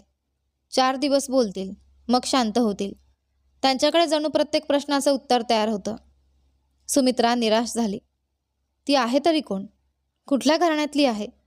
तिने शेवटचा प्रश्न विचारला. सुधाकरजींचा चेहरा कठोर झाला. हा प्रश्न गरजेचा नाही, ते ठामपणे म्हणाले. ती या घरात आली आहे, आता हेच तिचं घर आहे. आपणच तिचं कुटुंब आहोत. बाकी सगळं विसरून जा. यावेळी त्यांच्या आवाजात स्पष्ट कठोरपणा होता. विसरू तरी कसं? सुमित्रा दुःखाने म्हणाली. तिच्याबद्दल काहीच माहिती नाही आणि तुम्ही तर तिच्याबद्दल बोलायलाही तयार नाही. हे ऐकताच सुधाकरजींच्या चेहऱ्यावर नाराजी उमटली. मला जे काही बोलायचं आहे ते बोल, ते कठोर स्वरात म्हणाले. पण सोनालीला प्रश्न विचारू नकोस. या घरात मला भांडण नको आहे. ती तुझा आदर करेल आणि तू तिला धाकट्या बहिणीसारखं वागव. हे बोलून ते उठले. दार बंद कर, असं म्हणत ते खोलीबाहेर निघून गेले. सुमित्रा नकळत त्यांच्या मागे दारापर्यंत गेली. अवघ्या काही तासात तिचा आयुष्यभराचा साथीदार पूर्णपणे बदलून गेला होता. 35 वर्षात ज्या माणसाला तिने ओळखलं होतं तो जणू एका रात्रीत दुसराच कोणीतरी बनला होता. तिने दार बंद केलं नाही. ती परत पलंगावर येऊन बसली. दुपट्टा डोळ्यांवर ठेवला आणि अखेर स्वतःला रोखू न शकता हमसून हमसून रडू लागली. ती सुसंस्कृत घरातील स्त्री होती. सुधाकरजींना ती कशी सांगणार होती की तिला त्यांच्यावर किती प्रेम होतं. 35 वर्षांचं नातं, 35 वर्षांची साथ. तिला घरी जाण्याचं दुःख नव्हतं, संपत्तीचंही दुःख नव्हतं. तिला दुःख होतं ते एका गोष्टीचं. सुधाकरजींच्या हृदयात आता दुसऱ्या कुणासाठी जागा निर्माण झाली होती आणि हीच गोष्ट तिच्या मनाला आतून तुकडे तुकडे करत होती. दुसऱ्या दिवसाची सुरुवात मात्र अत्यंत शांततेत झाली. सकाळ झाली तरी घरातील वातावरणावरची उदासी कमी झाली नव्हती. नेहमीप्रमाणे सुमित्राने सुधाकरजींसाठी नाश्ता तयार केला, पण आज दोघांमध्ये नेहमीसारखी एकही नजरानजर झाली नाही. सुमित्राचे रडून सुजलेले लाल डोळे पाहण्याचंही धाडस सुधाकरजी करत नव्हते. ते शांतपणे नाश्ता करत राहिले. नाश्ता संपल्यावर उठताना त्यांनी फक्त एकच वाक्य म्हटलं, सोनालीला नाश्त्याबद्दल विचारून घे. ती नवीन आहे, अजून तिला संकोच वाटत असेल. तेवढं बोलून ते निघून गेले. सुमित्राला वाटलं जणू कुणीतरी पुन्हा एकदा तिच्या जखमेवर मीठ चोळून गेलं. ती त्यांच्यासमोर बसली होती, पण त्यांनी एकदाही तिला विचारलं नव्हतं की तिने नाश्ता केला की नाही. आणि त्या नव्या नवरीची मात्र त्यांना इतकी काळजी होती की जातानाही तिचीच आठवण करून देत होते. क्षणभर सुमित्राच्या मनात आलं, नाश्ता देण्यापेक्षा मी तिला विष देणंच पसंत करेन. पण ती भावना क्षणातच मनात विरून गेली. सोनालीला मात्र नाश्ता किंवा विष यापैकी कशाचीच गरज पडली नाही. ती दुपार उलटल्यानंतर झोपेतून उठली. त्यावेळी अंगणात सुमित्रासोबत शेजारची एक बाई बसली होती. सुमित्रा मनातील दुःख लपवून शक्य तितक्या नम्रपणे तिच्याशी बोलत होती. तिला कल्पनाही नव्हती की सोनाली अचानक बाहेर येईल. पण पुढच्या क्षणी सोनाली निवांतपणे अंगणात आली. गळ्यात ओढणी टाकलेली, केस विस्कटलेले आणि नुकतीच झोपेतून उठल्यासारखी जांभई देत ती बाहेर आली. तिला पाहून सुमित्रा आणि ती शेजारची बाई दोघीही अवाक झाल्या. नमस्कार. सोनालीने हसून दोघींना नमस्कार केला आणि मग ती हात तोंड धुण्यासाठी निघून गेली. सोनाली गेल्यानंतर काही क्षण शांतता पसरली. मग शेजारच्या बाईंनी उत्सुकतेने विचारलं, अगं ही कोण आहे? सुमित्राने दूर उभी असलेल्या सोनालीकडे पाहिलं. मग एक दीर्घ श्वास घेत ती म्हणाली, सुधाकरजींची दुसरी पत्नी. त्या बाईने मोठ्याने हसत म्हटलं, अगं थट्टा करू नकोस, खरं सांग. मी खरंच सांगते आहे. सुमित्राचा आवाज कळवट झाला. काल रात्रीच लग्न करून घरी आणलंय. आता मात्र त्या बाईचा चेहरा बदलला. ती आश्चर्याने कधी सुमित्राकडे तर कधी सोनालीकडे पाहू लागली. खरंच बोलतेस? हो, सुमित्राने हळू आवाजात उत्तर दिलं. तिला माहीत होतं आता काही मिनिटात ही बातमी संपूर्ण परिसरात पसरलेली असेल. अगं बाई, सुधाकरजींनी हे काय केलं? या वयात इतक्या तरुण मुलीशी लग्न? त्या बाईच्या आवाजात आश्चर्य आणि गप्पांचा आनंद दोन्ही होते. मग त्या सोनालीकडे पाहत म्हणाल्या, आणि तिचे हे लक्षणं बघ. दुपार झाली तरी झोपून उठते. ना डोक्यावर पदर ना काही. पण त्या तिची निंदा करत असल्या तरी त्यांची नजर मात्र सतत सोनालीच्या सुंदर चेहऱ्यावरच खिळलेली होती. कारण सोनाली खरोखरच विलक्षण सुंदर होती. थोड्या वेळाने अन्वी पुन्हा स्वयंपाकघरात आली. आई, तुम्ही बाबांना विचारलं का? ती रागाने म्हणाली. काय विचारायचं? सुमित्रा भाजी ढवळत म्हणाली. या दुसऱ्या लग्नाची गरजच काय होती? सुमित्रा क्षणभर शांत राहिली. मग म्हणाली, अशा गोष्टी पुरुषांना विचारायच्या नसतात. का विचारायच्या नसतात? अन्वीचा स्वर तिखट झाला. सुमित्रा हळू आवाजात म्हणाली, आपल्या घराण्यातल्या स्त्रिया असं करत नाहीत. शिवाय मुलगा नसल्याने कदाचित. मग ती पुढे म्हणाली, आपण त्यांना थांबवणारे कोण? अन्वी स्तब्ध झाली. तुमच्या मनाला काहीच होत नाही का आई? तिने वेदनेने विचारलं. तुम्ही त्यांना आणि सोनालीला एकत्र पाहता तेव्हा? सुमित्राच्या हातातील चमचा क्षणभर थांबला. पण पुढच्या क्षणी ती म्हणाली, भाजीकडे लक्ष दे, जेवणाला उशीर होतोय. ती अन्वीला काय सांगणार होती? तिच्या मनात काय चाललं होतं हे अन्वीला समजणं शक्य नव्हतं. सोनालीने फक्त तिचं स्थान घेतलं नव्हतं. सुधाकरजींनी तिच्या विश्वासाचा, प्रेमाचा आणि आयुष्यभर जपलेल्या नात्याचा चक्काचूर केला होता. आदर, विश्वास, अभिमान सगळं एका रात्रीत संपलं होतं. जर सुधाकरजी सामान्य माणूस असते तर कदाचित सुमित्राला इतका धक्का बसला नसता. पण समस्या हीच होती की ते नेहमीच आदर्श मानले गेले होते. सुमित्रालाही त्यांच्यावर अंधविश्वास होता. आयुष्यभर ती प्रत्येकासमोर त्यांच्या चांगुलपणाचं आणि सज्जनतेचं कौतुक करत आली होती. आणि आता दुसरी पत्नी घरात आल्यावर अचानक तिला वाटू लागलं की गेली 35 वर्षे ती फसवली गेली होती. कदाचित सुधाकरजींनी फक्त सज्जनतेचा मुखवटा घातला होता. तिच्या मनात एकामागून एक शंका निर्माण होऊ लागल्या. सोनाली त्यांच्या आयुष्यात नेमकी कधी आली होती? हे नातं किती दिवसांपासून सुरू होतं? आणि तिच्यापासून अजून किती गोष्टी लपवल्या गेल्या होत्या? या प्रश्नांची उत्तरं तिच्याकडे नव्हती. पण त्या प्रश्नांनी तिच्या मनाची घालमेल मात्र आणखी वाढवली होती. सुमित्रा स्वतःलाच समजावत होती की जर सोनालीऐवजी एखादी वयस्क, साधी किंवा कमी देखणी स्त्री सुधाकरजींची दुसरी पत्नी बनून आली असती तर कदाचित तिला इतकं दुःख झालं नसतं. पण सोनाली, ती तर अन्वीच्या वयाची होती. तरुण, सुंदर आणि आकर्षक. जेव्हा जेव्हा सुमित्रा तिला सुधाकरजींसोबत पाहायचे तेव्हा तिच्या मनावर जणू कुणीतरी भाले खुपसत आहे असं वाटायचं. तिच्या मनात एकच विचार वारंवार यायचा, सोनालीसारख्या तरुण मुलीसमोर माझ्यासारखी वयस्कर पत्नी कोणत्या पुरुषाला आवडेल? हा विचारच तिला आतून पोखरत होता. तिला वर्तमान काळापेक्षा भविष्याची जास्त भीती वाटत होती. तिला वाटत होतं की आता या घरात फक्त सोनालीचंच राज्य असणार आहे आणि हीच कल्पना तिला रात्रंदिवस छळत होती. दिवस हळूहळू पुढे सरकत गेले. सुरुवातीला नातेवाईक आणि शेजारचे लोक सुमित्राची विचारपूस करण्यासाठी येत होते. कोणी सहानुभूती दाखवत होतं तर कोणी उत्सुकतेपोटी चौकशी करत होतं. पण कालांतराने त्या भेटी कमी होत गेल्या. हळूहळू सगळ्यांनी सोनालीला स्वीकारलं. फक्त सुमित्राच तिला स्वीकारू शकत नव्हती. आता रोज सकाळी सोनाली सुधाकरजींना कामावर जाताना दरवाजापर्यंत सोडायला जायची आणि संध्याकाळी ते परत येण्याची वेळ जवळ आली की ती सजून धजून त्यांची वाट पाहत उभी राहायची. तिचा साज शृंगार, तिचं सौंदर्य आणि तिची तरुणाई, या सगळ्या गोष्टी सुमित्राच्या मनाला टोचत राहायच्या. कारण ती कितीही प्रयत्न केला तरी स्वतःचं तारुण्य परत आणू शकत नव्हती. ना ती सोनालीसारखी दिसू शकत होती. तिच्या मनात वारंवार येत असे की सुधाकरजींच्या जागी कोणताही पुरुष असता तरी तो सोनालीच्या सौंदर्याकडेच आकर्षित झाला असता. आता सुमित्रा आणि सुधाकरजी यांच्यात पूर्वीसारखा संवाद उरला नव्हता. जे काही बोलणं व्हायचं तेही औपचारिकच असायचं. खरं तर सुधाकरजींच्या वागण्यात अन्वीबाबत फारसा फरक पडला नव्हता. फरक पडला होता तो सुमित्राच्या विचारांमध्ये. ती आता त्यांच्या प्रत्येक शब्दाचा चुकीचा अर्थ काढू लागली होती. प्रत्येक गोष्टीत तिला संशय वाटू लागला होता. अगदी छोट्या छोट्या कारणांवरूनही ती त्यांच्याशी वाद घालू लागली होती. काही दिवसांनी सुमित्राच्या लक्षात आलं की सोनालीचा स्वभाव तिच्या कल्पनेपेक्षा खूप वेगळा आहे. सोनाली घरात पैजण घालून फिरायची, केसात रोज मोगऱ्याचे गजरे माळायचे, नेहमी दागिने घालून राहायचे आणि दर काही दिवसांनी हातापायांवर मेहंदी काढून बसायचे.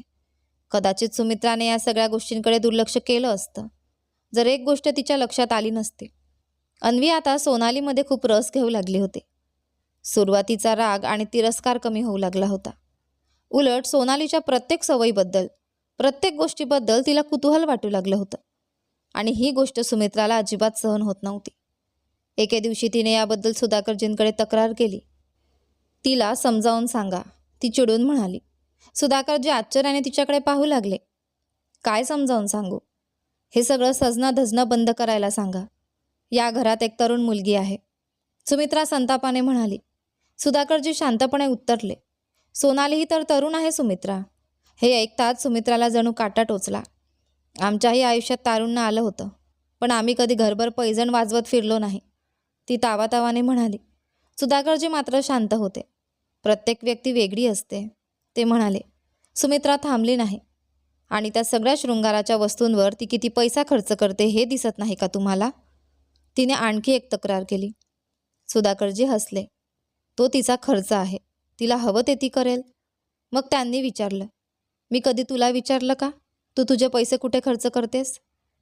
मी तिच्यासारखे पैसे वाया घालत नाही, सुमित्राने लगेच उत्तर दिलं. आता नवीन नवीन हौस आहे, सुधाकरजी सहजपणे म्हणाले. काळानुसार तिलाही समजेल, मग तीही तुझ्यासारखी बचत करू लागेल. सुमित्राने उपहासाने हसत मान हलवली.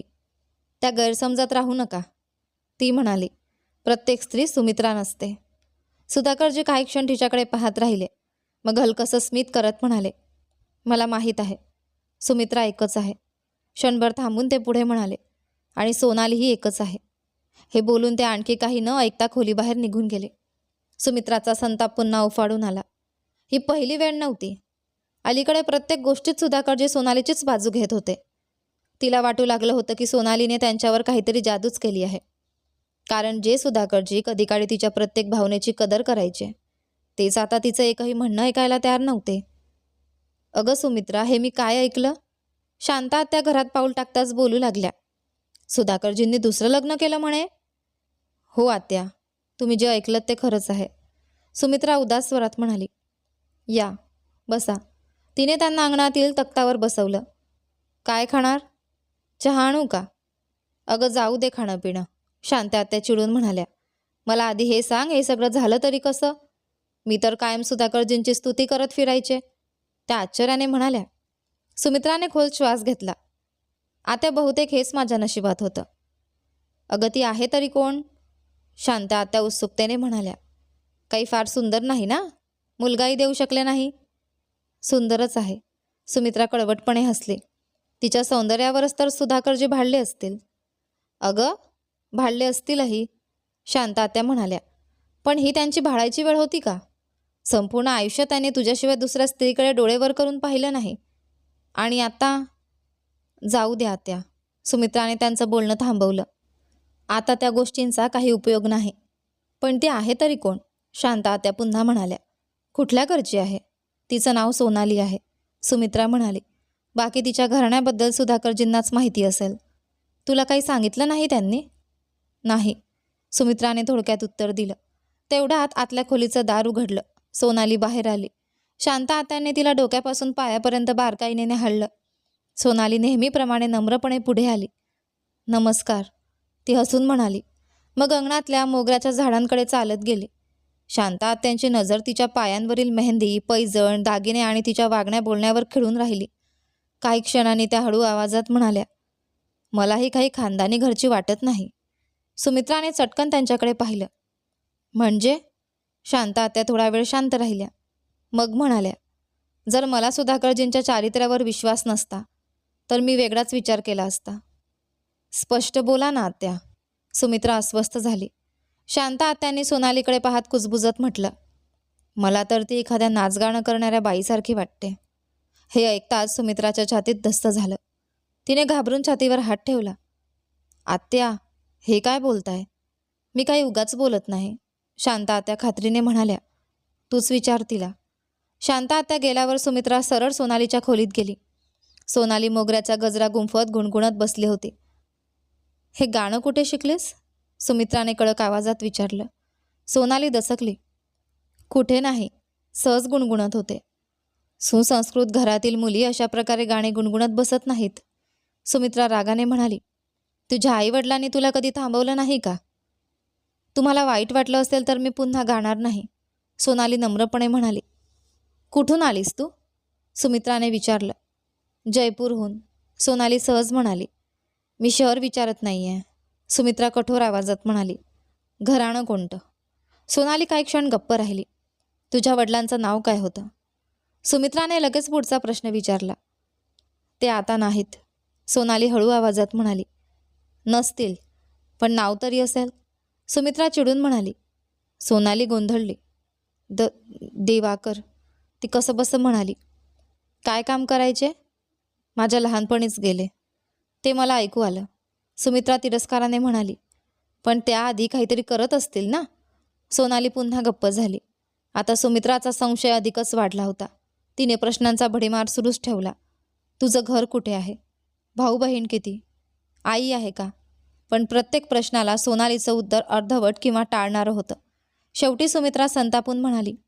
ना आई, ना वडील, ना भाऊ, ना बहीण. मग सुधाकरजींना तू मंदिरात सापडली होतीस का?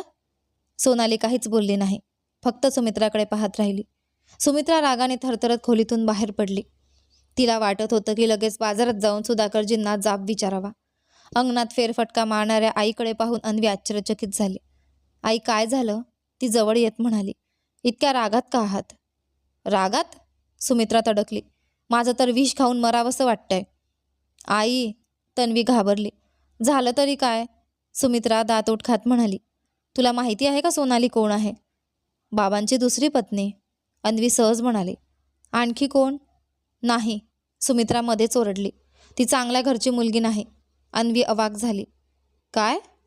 हो, सुमित्रा संतापाने म्हणाली. संपूर्ण जगातल्या स्त्रिया संपल्या होत्या का, की तुझ्या बाबांना हीच मिळाली? पण आई, तुम्हाला हे कोणी सांगितलं? अन्वी अजूनही गोंधळली होती. तिने स्वतःच सांगितलं, सुमित्रा म्हणाली. आणि जरी सांगितलं नसतं तरी मला समजलं असतं. घराणेशाही आणि संस्कार यात फरक असतो. पण आता ती इथे आली आहे ना, अन्वी शांतपणे म्हणाली. बाबांनी तिला लग्न करून आणलं आहे. म्हणून काय झालं?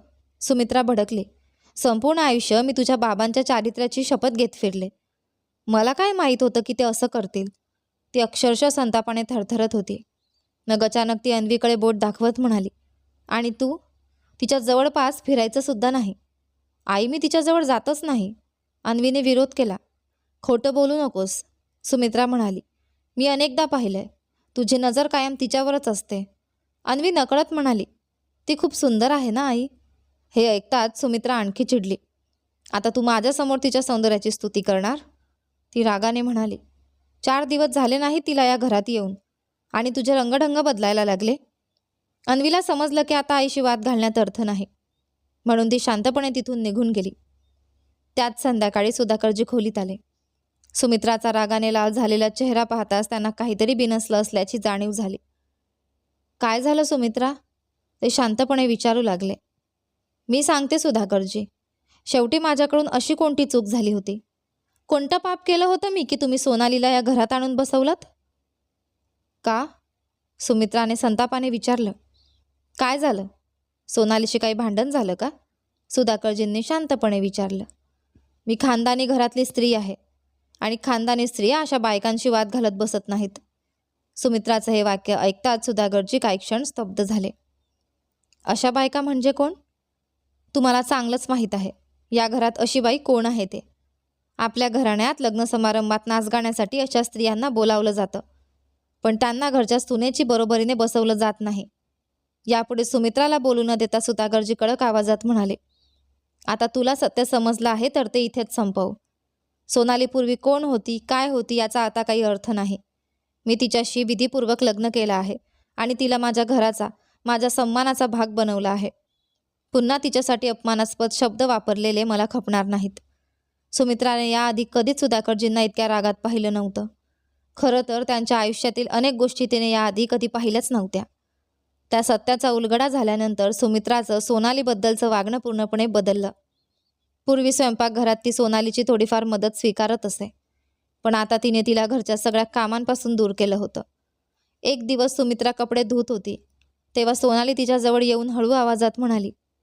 द्या ना ताई, मी धुते कपडे. तुम्ही घरकामाची काळजी करू नका. तुम्हाला घर चालवण्यासाठी इथे आणलेलं नाही, सुमित्रा तिरस्काराने म्हणाली. सोनालीने तिच्या बोलण्याकडे दुर्लक्ष करत शांतपणे उत्तर दिलं. ताई, आधीही तर मीच ही कामं करत होते. आधी मला हे कुठे माहीत होतं की तुम्ही कोण आहात आणि कुठून आलात? सोनालीच्या डोळ्यात वेदना दाटल्या. माझ्या हातात असतं तर मी कधीच तसं आयुष्य जगले नसते. सुधाकरजींनी माझ्याशी लग्न केलं आहे. त्यांनी माझ्यात काहीतरी चांगलं पाहिलं असेल ना, सुमित्रा कटाक्ष टाकत म्हणाली. पुरुष अशा बायकांना पत्नी बनवून घरात का आणतात हे मला चांगलं माहीत आहे. मी खानदानी घरातली नसेन, पण तशी बनण्याचा प्रयत्न तरी करू शकते. खानदानी होणं इतकं सोपं असतं तर प्रत्येक दुसरी बाई तशी झाली असती. ऐका, खानदानी स्त्री मेली तरी आपला सन्मान सोडत नाही, आणि अशी स्त्री कितीही बदलली तरी खानदानी होत नाही. हे शब्द ऐकताच सोनालीचा चेहरा लालबुंद झाला. तिने आणखी एकही शब्द न बोलता तिथून निघून जाणंच पसंत केलं.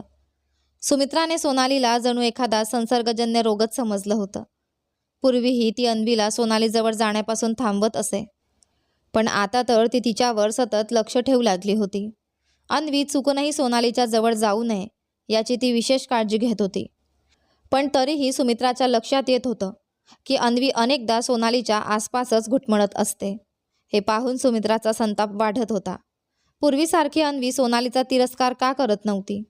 तिला नापसंती का दाखवत नव्हती? या वयात वडिलांच्या नव्या पत्नीमध्ये तिला असं काय दिसत होतं की ती तिच्यापासून दूरच राहत नव्हती? सुमित्राला भीती वाटत होती की सोनालीच्या सहवासामुळे त्यांच्या घराण्याने वर्षानुवर्षे दिलेले संस्कार कुठे व्यर्थ जाऊ नयेत.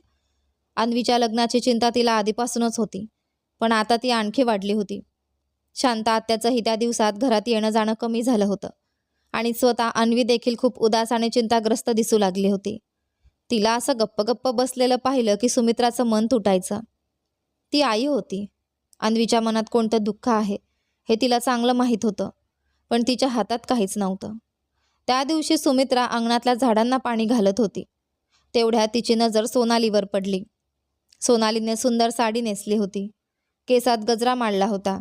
कपाळावर मोठी कुंकवाची टिकली होती आणि ती अगदी नटून थटून हळूहळू जिना चढत गच्चीकडे जात होती. ते दृश्य पाहून सुमित्राच्या मनात पुन्हा एकदा संशय आणि अस्वस्थतेची लाट उसळली. सोनालीला इतकं नटून थटून गच्चीकडे जाताना पाहून सुमित्राने नकळत वर नजर टाकली आणि पुढच्या क्षणी तिला जणू विजेचा झटका बसला. शेजारच्या घराच्या गच्चीवर आदित्य आपल्या कबुतरांना उडवण्यात मग्न होता. हे दृश्य पाहताच सुमित्रा झाडांना पाणी घालणं विसरली. तोपर्यंत सोनाली गच्चीवर पोहोचली होती. क्षणाचाही विचार न करता सुमित्रा दबक्या पावलांनी जिना चढू लागली. मात्र ती थेट गच्चीवर न जाता शेवटच्या पायरीवरच थांबली आणि लपून सगळं पाहू लागली. गच्चीवर सोनाली मोठ्या नजाकतीने फेरफटका मारत होती. चालता चालता ती आदित्यकडे पाहून हलकेच हसत होती. आदित्यचीही तिच्याकडे नजर गेली होती. एकदा नजर फिरली आणि मग ती सोनालीवरच खिळून राहिली. काही क्षण तो तसाच तिच्याकडे पाहत राहिला. त्यानंतर दोघांमध्ये स्मित हास्यांची देवाणघेवाण सुरू झाली. सोनालीकडून मिळालेल्या त्या प्रोत्साहनामुळे आदित्य आणखी धाडसी झाला आणि गच्चीच्या कठड्याजवळ येऊन उभा राहिला. नमस्कार, तो हसत म्हणाला. नमस्कार, सोनालीनेही हसून उत्तर दिलं. तुमचं नाव जाणून घेऊ शकतो का? सोनाली. वाह, अगदी तुमच्यासारखंच सुंदर नाव आहे, आदित्यच्या तोंडून सहज निघालं. सोनाली हसली. आणि तुमचं नाव? आदित्य. आदित्य? सोनालीने खट्टाळपणे विचारलं. हो. नाव नवीन आहे पण माणूस साधाच आहे, आदित्य हसत म्हणाला. असं का? तुम्ही काहीही म्हटलं तरी मी ते मान्य करेन. दोघेही पुन्हा हसले. तुम्हाला याआधी कधी इथे पाहिलं नव्हतं? अन्वीचे काही नातेवाईक आहात का? आदित्यने विचारलं. हो, खूप जवळचे. अच्छा, नक्की कोण? सोनाली काही क्षण शांत राहिली आणि मग म्हणाली, तिची आई. हे ऐकताच आदित्यच्या चेहऱ्यावरील हास्य क्षणात गायब झालं. तो गोंधळून गेला. म्हणजे सुधाकरजींची दुसरी पत्नी? हो. आदित्यने स्वतःला सावरत पुन्हा हसू आणण्याचा प्रयत्न केला. मग सुधाकरजी खूप भाग्यवान आहेत. या वयात त्यांना इतकी सुंदर साथ मिळाली. हे ऐकताच जिन्यावर उभी असलेल्या सुमित्राचा संताप अनावर झाला. सोनाली मात्र आदित्यच्या बोलण्यावर हसत होती. सुमित्राला ते अजिबात सहन होत नव्हतं. सोनालीने तिचा नवरा तिच्यापासून हिरावून घेतला होता असं तिला वाटत होतं. पण आदित्य हा तिच्या एकुलत्या एक मुलीच्या, अन्वीच्या मनात बसलेला मुलगा होता. सुमित्राला हे चांगलंच माहीत होतं आणि कोणत्याही परिस्थितीत ती सोनालीला आदित्यच्या जवळ जाऊ देणार नव्हती. अचानक ती मोठ्याने ओरडली. सोनाली! तिने मुद्दामच इतक्या मोठ्या आवाजात हाक मारली की आदित्यला तिथून निघून जाण्याची संधी मिळावी. आणि खरंच सुमित्राचा आवाज ऐकताच आदित्य घाबरून आत निघून गेला. सोनालीसुद्धा दचकली. ती नेहमीच गच्चीवर येत असे, पण आजवर कधीच सुमित्रा तिच्या मागोमाग वर आली नव्हती. आता मात्र ती संतापलेल्या चेहऱ्याने तिच्यासमोर उभी होती. काय करत होतीस इथे? सुमित्राने कडक आवाजात विचारलं. काही नाही, तसंच आले होते. मन थोडं अस्वस्थ होतं म्हणून वर फेरफटका मारायला आले, सोनालीने घाबरत उत्तर दिलं. हे सभ्य आणि सुसंस्कृत लोकांचं घर आहे. इथे असे बाजार उचाळे चालत नाहीत. सुमित्राचा आवाज आणखी कठोर झाला. आमच्या घरातल्या स्त्रिया घरात राहतात. खिडक्यात गच्च्यांवर उभं राहून परक्यांशी हसत खेळत गप्पा मारत नाहीत. मी तर फक्त चालायला. सोनालीचं वाक्य पूर्ण होण्याआधीच सुमित्राने तिला थांबवलं. तुझ्या जुन्या आयुष्याच्या सवयी अजून गेल्या नसतील, पण तरीही प्रतिष्ठित घरातील स्त्रीसारखं वागण्याचा प्रयत्न करायला हरकत नाही. हे शब्द सोनालीच्या मनाला खोलवर लागले, पण तिने प्रत्युत्तर दिलं नाही. डोळ्यातलं दुःख लपवत ती शांतपणे जिना उतरून खाली निघून गेली. सुमित्रा ही रागाने तिच्या मागे गेली. तिला पूर्ण खात्री होती की या घटनेनंतर सोनाली पुन्हा कधीच गच्चीवर जाण्याची हिंमत करणार नाही, पण तिचा हा अंदाज लवकरच चुकीचा ठरणार होता. पुढचे 8-10 दिवस सुमित्रा सतत सोनालीवर लक्ष ठेवून होती. तिने अनेकदा पाहिलं की सोनाली नेमकी त्याच वेळी गच्चीवर जात असे जेव्हा आदित्य तिथे असायचा. मात्र पहिल्यांदा जसं तिला दोघं एकत्र दिसले होते तसं पुन्हा कधीच घडलं नाही, कारण सोनाली आता खूप सावध झाली होती. यामुळे सुमित्राचा संशय आणि राग दिवसेंदिवस वाढत गेला. शेवटी तिने याबद्दल सुधाकरजींशी बोलायचं ठरवलं, पण तिचं बोलणं ऐकताच सुधाकरजी संतापले. तू कसल्या प्रेमप्रकरणाबद्दल बोलते आहेस? सोनाली शेजारच्या आदित्यला खुणा करते. आधी माझा संसार उद्ध्वस्त केला आणि आता अन्वीचा संसार सुरू होण्याआधीच तोही बिघडवायचा तिचा विचार आहे. अशा बाईच्या सवयी सहजासहजी जात नाहीत. सुमित्रा, जरा जिभेवर ताबा ठेव. सुधाकरजी रागाने उठून उभे राहिले. माझ्या जिभेवर ताबा ठेवण्यापेक्षा तुमच्या लाडक्या बायकोला सांगा दिवसभर गच्चीवर जाऊन फेऱ्या मारणं बंद करायला. सुमित्रानेही तितक्याच कठोर आवाजात उत्तर दिलं. काही क्षण सुधाकरजी तिच्याकडे रागाने पाहत राहिले. मग ते थेट सोनालीच्या खोलीत गेले. सोनाली, सुमित्राला तुझ्याबद्दल काहीतरी गैरसमज झाला आहे का? हे ऐकताच सोनालीच्या डोळ्यात अश्रू तरळले. माझ्यावर विश्वास ठेवा, मी कधीमधी गच्चीवर जाते, पण फक्त मोकळी हवा खाण्यासाठी, ती रडवेल्या स्वरात म्हणाली. सुधाकरजी थोडे संकोचले. पण सुमित्रा म्हणते की तू आणि शेजारचा आदित्य एकमेकांना खुणा करता. हे ऐकताच सोनालीने कपाळावर हात मारला. अगं बाई, हे काय बोलतायत त्या? मी तुमची पत्नी आहे. मला हे माहीत नाही का की आदित्यसाठी अन्वीचं स्थळ बघितलं जात आहे? ती पुढे म्हणाली. मी फक्त एवढंच करते की तो गच्चीवर दिसला तर त्याची चौकशी करते, कारण तो भविष्यात आपल्या तन्वीचा नवरा होऊ शकतो. सुधाकरजींना तिचं बोलणं लगेच खरं वाटलं. सुमित्रा मनाने वाईट नाही, ती फक्त जरा भावनिक आहे. मग त्यांनी प्रेमाने सांगितलं, तरीसुद्धा जरा काळजी घे आणि गच्चीवर जाणं शक्यतो कमी कर. हो, नक्की. सोनालीने आज्ञाधारकपणे मान हलवली. सुधाकरजी समाधानाने तिथून निघून गेले. त्यानंतर खरंच सुमित्रा आणि सुधाकरजींना तक्रार करण्याची एकही संधी मिळाली नाही. असेच 2 आठवडे निघून गेले. एक दिवस शांता त्या प्रचंड आनंदात धापा टाकत सुमित्राच्या घरी आल्या. अगं सुमित्रा, पटकन गोड खायला दे मला. घरात शिरताच त्या उत्साहाने म्हणाल्या. काय झालं हो आत्या, एवढा आनंद कसला? सुमित्राने आश्चर्याने विचारलं.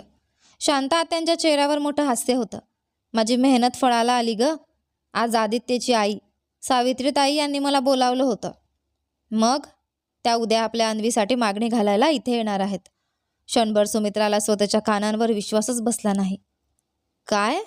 खरंच? ती आनंदाने जवळजवळ ओरडलीच. इतक्यात सोनाली आतल्या खोलीतून बाहेर आली. तिला पाहताच सुमित्रा मुद्दाम मोठ्या आवाजात म्हणाली. आत्या, पुन्हा सांगा बरं, आदित्यची आई आपल्या अन्वीचा हात मागायला येणार आहे ना? सोनाली क्षणभर थबकली. मग हसत म्हणाली. अभिनंदन ताई. पण सुमित्राने तिच्या शुभेच्छांकडे पूर्ण दुर्लक्ष केलं. तिने मोठ्याने हाक मारली. अन्वी, अगं पटकन जिलेबी घेऊन ये. आज शांतात्यांचं तोंड गोड करायचं आहे. काही क्षणांतच अन्वी जलेबीची प्लेट घेऊन बाहेर आली. तिच्या चेहऱ्यावर आनंद ओसंडून वाहत होता, जणू आतून तिने सगळं संभाषण आधीच ऐकलं होतं. बाहेर येताना तिची आणि सोनालीची नजरानजर झाली. दोघी एकमेकींकडे पाहून हलकेच हसल्या. हे दृश्य पाहून सुमित्राने नाराजीने मान वळवली. त्या संध्याकाळी सुधाकरजी घरी आल्यावर सुमित्राने त्यांना ही आनंदाची बातमी सांगितली. त्यांनी तिला शुभेच्छा दिल्या आणि मग शांतपणे म्हणाले. पाहिलंस ना, तू उगाच सोनालीवर संशय घेत होतीस. जर तसं काही असतं तर आदित्यच्या घरच्यांनी अन्वीसाठी मागणी घातली असती का? हे ऐकताच सुमित्राचा चेहरा उतरला. तुम्हाला अजूनही तिची बाजू घ्यायची आहे? ती नाराजीने म्हणाली. अगं, माझ्या प्रार्थना आणि प्रयत्नांमुळेच हे स्थळ जुळलं आहे, सुमित्रा अभिमानाने म्हणाली. सुधाकरजी हसले. तरीही सोनालीची माफी मागायला हवी तुला. काय? सुमित्राने त्यांचं वाक्य मध्येच तोडलं. या वयात मी तुमच्या लाडक्या बायकोसमोर हात जोडून उभी राहणार नाही. तुम्ही तिला गच्चीवर जाण्यापासून रोखलं नसतं तर माझी भीती खरी ठरली असती. असं म्हणत सुमित्राने रागाने तोंड फिरवलं. पण तिच्या नकळत या सगळ्या घडामोडींमागे अजून एक मोठं रहस्य दडलं होतं. सुमित्रा रागाने बोलून खोलीतून बाहेर निघून गेली. दुसऱ्याच दिवशी आदित्यची आई सावित्रीताई घरी आल्या. त्यांनी फक्त अन्वीसाठी मागणीच घातली नाही, तर लग्नाची तारीखही ठरवण्याची इच्छा व्यक्त केली. त्यांना तीर्थयात्रेला जायचं होतं आणि त्याआधी मुलाचं लग्न करून घ्यायचं होतं. याचा अर्थ असा होता की सुमित्राला काही आठवड्यातच अन्वीचं लग्न उरकावं लागणार होतं. अन्वीचं लग्न इतक्या कष्टाने जुळलं होतं की काही आठवड्यांऐवजी काही दिवसातही लग्न करावं लागलं असतं तरी सुमित्रा तयार झाली असती. 2 आठवड्यात मोठ्या थाटामाटात अन्वी आणि आदित्यचं लग्न पार पडलं. लग्नाच्या सगळ्या तयारीत सोनालीनेही मनापासून मदत केली होती. तिच्या वागण्यातून सुमित्राला कधीच असं जाणवलं नाही की तिला या लग्नाबद्दल काही आक्षेप आहे. तरीसुद्धा सुमित्राच्या मनात एक विचित्र संशय कायम होता. का होता हे तिलाच समजत नव्हतं. लग्नाच्या प्रत्येक कामात सोनाली पुढे पुढे असायची आणि जेव्हा जेव्हा ती आदित्यच्या जवळ दिसायची तेव्हा सुमित्राच्या मनात अस्वस्थता निर्माण व्हायची. त्या दोघांच्या नजरेत काहीतरी असं होतं जे सुमित्राला अजिबात पसंत पडत नव्हतं. लग्नानंतर अन्वी आदित्यसोबत खूप आनंदात दिसत होती. तिला पाहून सुमित्राला समाधान वाटायला हवं होतं, पण तरीही तिच्या मनाला शांतता मिळत नव्हती. शेवटी एक दिवस तिने अन्वीला विचारलंच. अन्वी, तू खरंच आनंदी आहेस ना?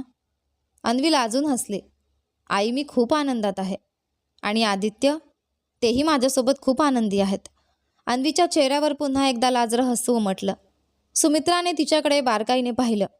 पण लक्षात ठेव, तुझ्या नवऱ्यावर नेहमी नजर ठेव. अन्वी आश्चर्याने म्हणाली, का आई? मला आवडत नाही तो सोनालीकडे ज्या नजरेने पाहतो ते. आई, तुम्हाला गैरसमज होतोय. त्यांनी स्वतः सांगितलंय की हे लग्न त्यांच्या पसंतीने झालं आहे. अन्वी पुन्हा लाजली. हो, पसंतीनेच झालं असेल, सुमित्रा अभिमानाने म्हणाली. प्रत्येक पुरुषाला घरंदाज सुसंस्कृत पत्नीच हवी असते. मग ती थोड्या कठोर स्वरात पुढे म्हणाली, पण अशा बायकांचे डावपेच तुला माहिती नाहीत. पण आई, सोनाली आता बाबांची पत्नी आहे. अन्वीने तिची बाजू घेतली. आत्ता आहे, पण किती दिवस? सुमित्रा उपहासाने म्हणाली. तिची लक्षणं मला चांगली माहिती आहेत.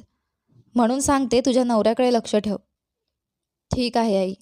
अन्वीने वाद वाढवला नाही, पण सुमित्राचा अंदाज पूर्णपणे चुकीचा नव्हता. आदित्य आणि सोनाली खरंच एकमेकांशी खूप मोकळेपणाने वागत होते.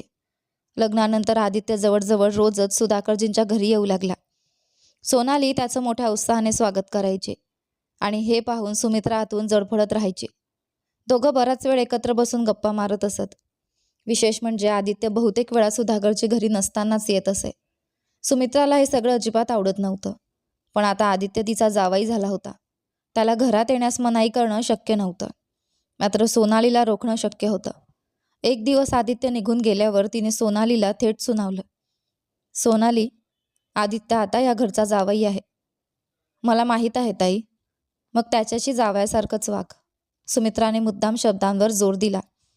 मी तसंच वागते, सोनाली शांतपणे म्हणाली. जर जावई समजत असेल तर त्याच्या आजूबाजूला सतत फिरायची गरज काय? सुमित्राचा आवाज कडक झाला. आता यापुढे त्याच्याजवळ बसून गप्पा मारताना दिसू नकोस. सोनालीने काही उत्तर दिलं नाही. ती शांतपणे आपल्या खोलीत निघून गेली. पण तिचं मौनही सुमित्राला समाधान देऊ शकलं नाही. 2 दिवसांनी आदित्य पुन्हा घरी आला आणि पुन्हा एकदा सोनाली त्याच्यासोबत बसून गप्पा मारत होती. हे पाहून सुमित्राचा संताप अनावर झाला. फरक एवढाच होता की यावेळी सोनाली आदित्यची पूर्वीसारखी पाहुणचारात मदत करत नव्हती. आदित्यसाठी सरबत बनवायला स्वतः सुमित्राला स्वयंपाकघरात जावं लागलं आणि ही गोष्ट तिला अधिकच त्रासदायक वाटत होती. कारण ती त्यांच्या जवळ बसली असती तर निदान त्यांच्यावर लक्ष तरी ठेवता आलं असतं. सरबत बनवत असतानाही तिचं पूर्ण लक्ष बाहेरून येणाऱ्या हसण्याच्या आवाजांकडेच होतं. शेवटी तिने स्वयंपाकघराच्या खिडकीतून डोकावून पाहिलं आणि जे दृश्य तिने पाहिलं त्यामुळे तिच्या हातापायांनाच घाम फुटला. आदित्य काहीतरी सोनालीच्या हातात देत होता. सोनालीने ते पटकन आपल्या पदरात बांधून ठेवलं. सुमित्राच्या मनात धडकी भरली. म्हणजे आता भेटवस्तूंची देवाणघेवाणही सुरू झाली आहे का? ती घाईघाईने सरबताचे ग्लास घेऊन बाहेर आली. पण आता आदित्य आणि सोनाली दोघेही अगदी गंभीर चेहऱ्याने बसले होते. जणू काही क्षणांपूर्वी तिथे काहीच घडलं नव्हतं. आदित्य निघून गेल्यानंतर सुमित्राचा संताप अनावर झाला. ती तडक सोनालीच्या खोलीत आली आणि कडक आवाजात म्हणाली, आदित्यने तुला काय दिलं? सोनाली एकदम घाबरली. मला काहीच नाही दिलं त्यांनी ताई. पण सुमित्रा काही ऐकण्याच्या मनस्थितीत नव्हती. तिने सरळ सोनालीच्या पदराला धरून ओढलं. सोनालीचा चेहरा फटकन फिकट पडला. सुमित्राने पदरात बांधलेली गाठ उघडली आणि आतलं पाहताच तिचा चेहरा रागाने लालबुंद झाला. ती अन्वीच्या लग्नातली अंगठी होती. तिचा स्वतःचा जावई तिच्या मुलीची अंगठी आणून सावत्र सासूला देत होता. हेच का काही नाही? सुमित्रा दातओठ खात म्हणाली. सोनालीने शांतपणे अंगठी हातात घेतली. अगं ताई, ही अंगठी मला इथेच सापडली होती. अन्वीची आहे ही. काय? त्या दिवशी ती आली होती तेव्हा स्नानगृहाजवळ पडली होती, म्हणून मी पदरात बांधून ठेवली होती तिला परत द्यायला. सोनाली इतक्या शांतपणे बोलत होती की क्षणभर सुमित्राच गोंधळली. तरीही तिच्या मनातला संशय कमी झाला नाही. तिला वाटत होतं की सोनालीला उचलून घराबाहेर फेकून द्यावं. ठीक आहे, ती रागाने म्हणाली. उद्या अन्वी येईल तेव्हा विचारते मी तिलाच. सुमित्राला पूर्ण खात्री होती की अन्वी सांगेल. तिला अंगठी हरवल्याचं काहीच माहीत नाही.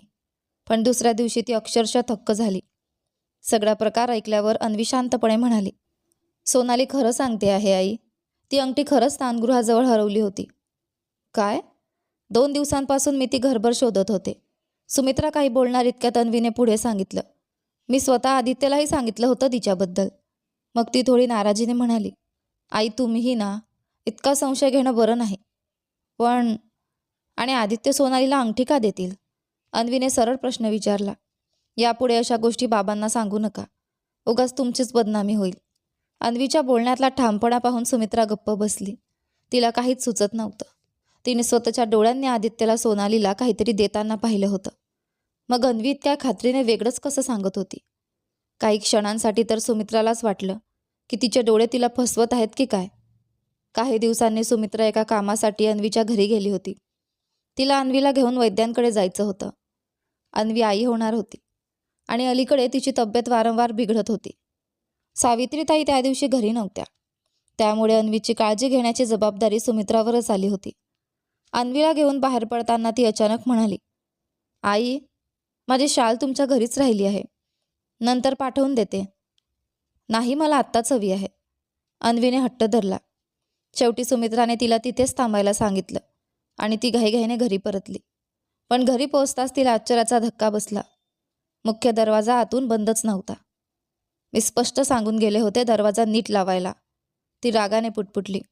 पण सोनाली माझं ऐकेल तर ना? बडबडतच ती घरात शिरली. आपल्या खोलीकडे जात असताना अचानक तिची पावलं थांबली. सोनालीच्या खोलीकडून मंद हसण्याचे आवाज येत होते. क्षणभर तिला वाटलं कदाचित सुधाकरचे घरी आले असतील. पण लगेच तिच्या मनात विचार आला, यावेळी ते घरी कसे असतील? त्या दिवशी ते गावातील मंदिराच्या दुरुस्तीच्या कामात दिवसभर व्यस्त राहणार होते. सुमित्राच्या मनात संशयाची ठिणगी पुन्हा पेटली. कुतूहलाने ती हळूहळू सोनालीच्या खोलीच्या दारापाशी आली. दार अर्धवट उघडं होतं.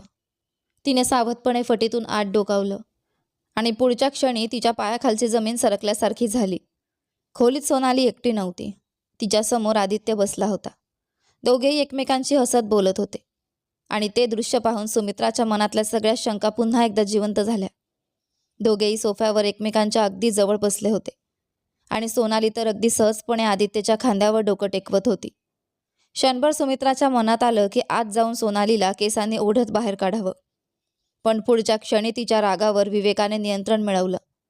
ती शांतपणे मागे सरकली आणि धावतच घराबाहेर पडली. आज अखेर तिला सोनालीपासून कायमची सुटका मिळवण्याची संधी मिळाली होती. सुधाकरजींना तर तिच्या बोलण्यावर विश्वासच बसत नव्हता. आजपर्यंत ती जे काही सांगत होती ते फक्त ऐकलं जात होतं. पण आज ती त्यांना सगळं स्वतःच्या डोळ्यांनी दाखवू शकणार होती. त्यावेळी सुधाकरजी मंदिराच्या जीर्णोद्धाराच्या कामात व्यस्त होते. अचानक तिथे आलेली सुमित्रा पाहून ते घाबरले. काय झालं? पण सुमित्राने काहीही स्पष्ट न सांगता त्यांना लगेच घरी येण्याचा आग्रह धरला. तिच्या चेहऱ्यावरील तणाव पाहून सुधाकरजीही चिंतेत पडले आणि तिच्यासोबत निघाले. घरापर्यंतचा 5 मिनिटांचा रस्ता चालताना सुमित्रा मनोमन प्रार्थना करत होती की आदित्य अजूनही घरातच असावा. आणि आयुष्यात पहिल्यांदाच तिची ती प्रार्थना पूर्ण झाली. घरात पोहोचताच ती सुधाकरजींना थेट सोनालीच्या खोलीकडे घेऊन गेली. खोलीचं दार उघडलं आणि आतलं दृश्य पाहून दोघेही थिजून गेले. आदित्य आणि सोनाली अजूनही तिथेच होते. दोघेही हसत खेळत एकमेकात रमलेले होते. अचानक दार उघडल्याचा आवाज होताच ते दोघे घाबरून उठून उभे राहिले. त्या क्षणी सगळ्यात मोठा धक्का आदित्य आणि सोनालीला बसला होता की सुधाकरजींना. हे सांगणं कठीण होतं.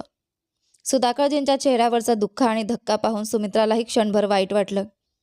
आदित्य काही क्षण थरथरत उभा राहिला. मग मान खाली घालून एक शब्दही न बोलता खोलीतून बाहेर निघून गेला.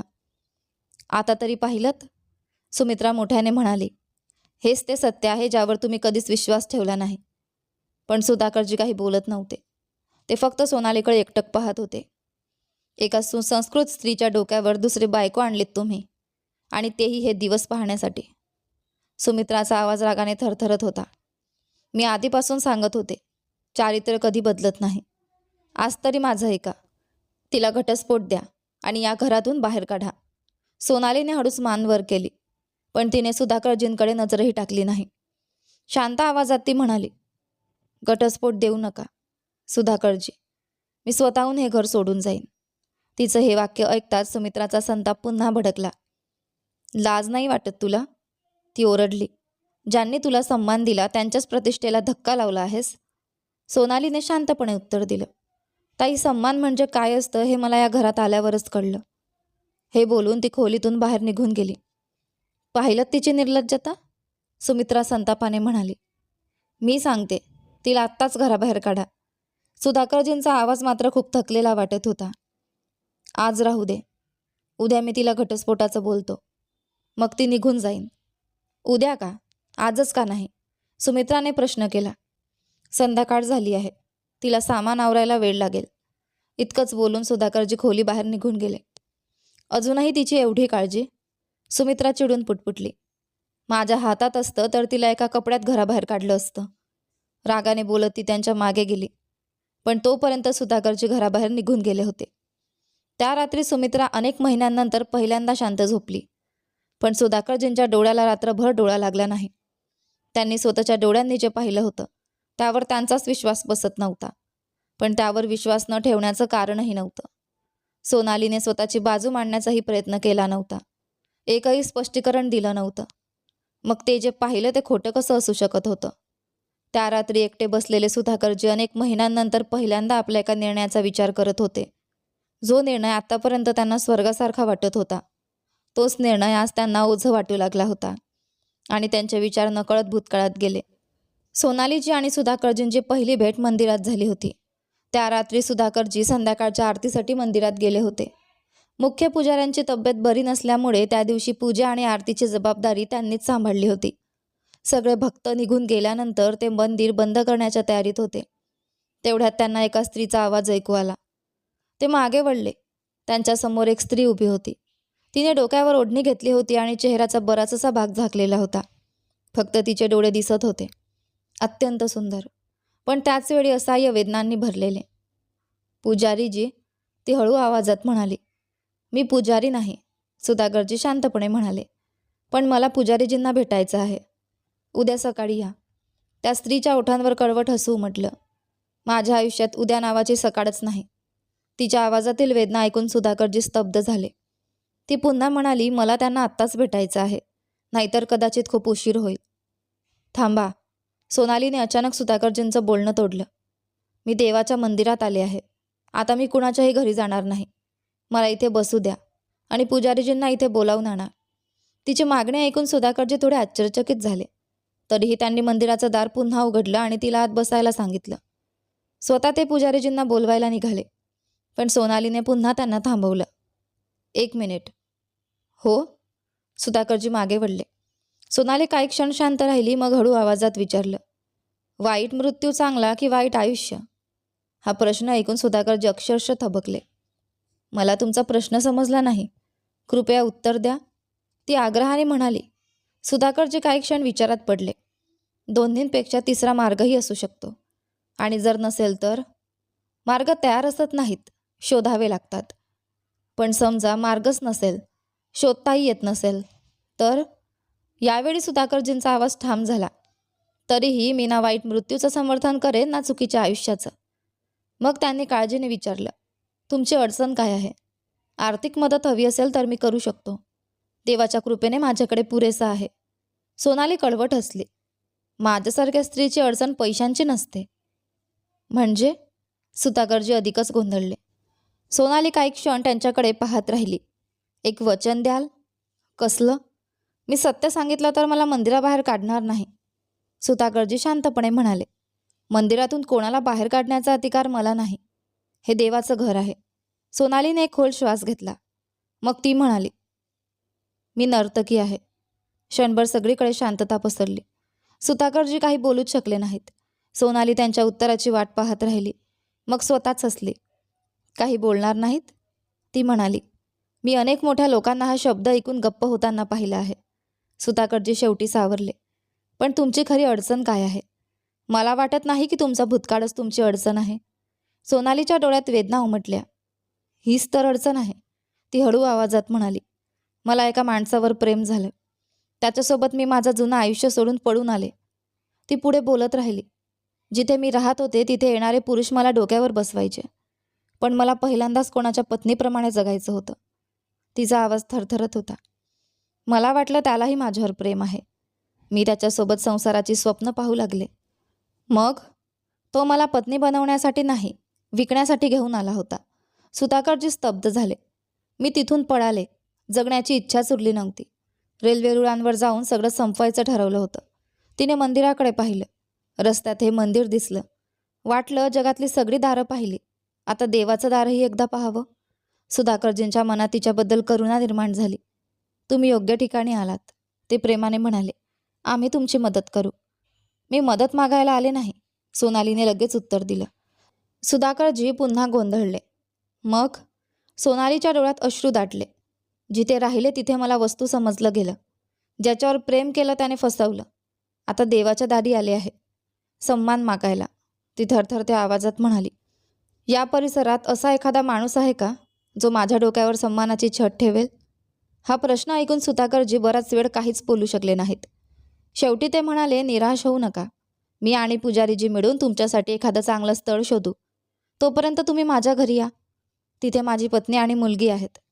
सोनालीने लगेच विचारलं, कोणत्या नात्याने जाऊ तुमच्यासोबत? सुधाकरजी गप्प झाले. वडील म्हणून तुम्ही माझे नाही, भाऊ म्हणून मी तुम्हाला मानणार नाही, ती पुढे म्हणाली. आणि नवरा म्हणून तुम्ही होणार नाही. तिचं बोलणं ऐकून सुधाकरजी आणखीच अवघडले. ती खरंच विलक्षण स्त्री होती. अचानक सोनालीने सरळ प्रश्न विचारला, मग तुम्हीच माझ्याशी लग्न का करत नाही?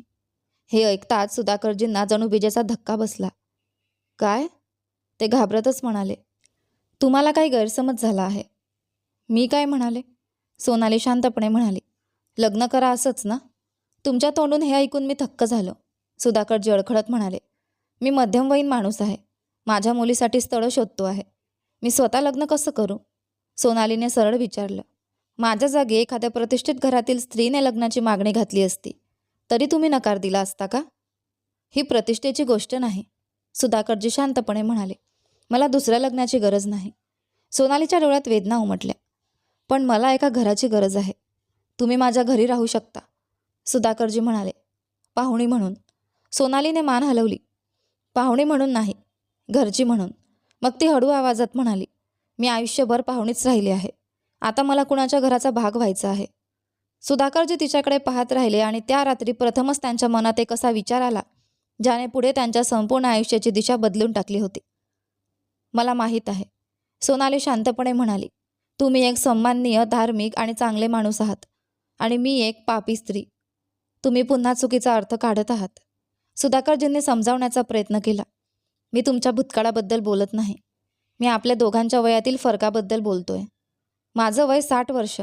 सोनाली क्षणभर गप्प राहिली. मग हलकसं हसली. असं आहे का? हो, आणि आपल्यात खूप मोठं अंतर आहे. मला त्याचा काहीच आक्षेप नाही, सोनालीने ताबडतोब उत्तर दिलं.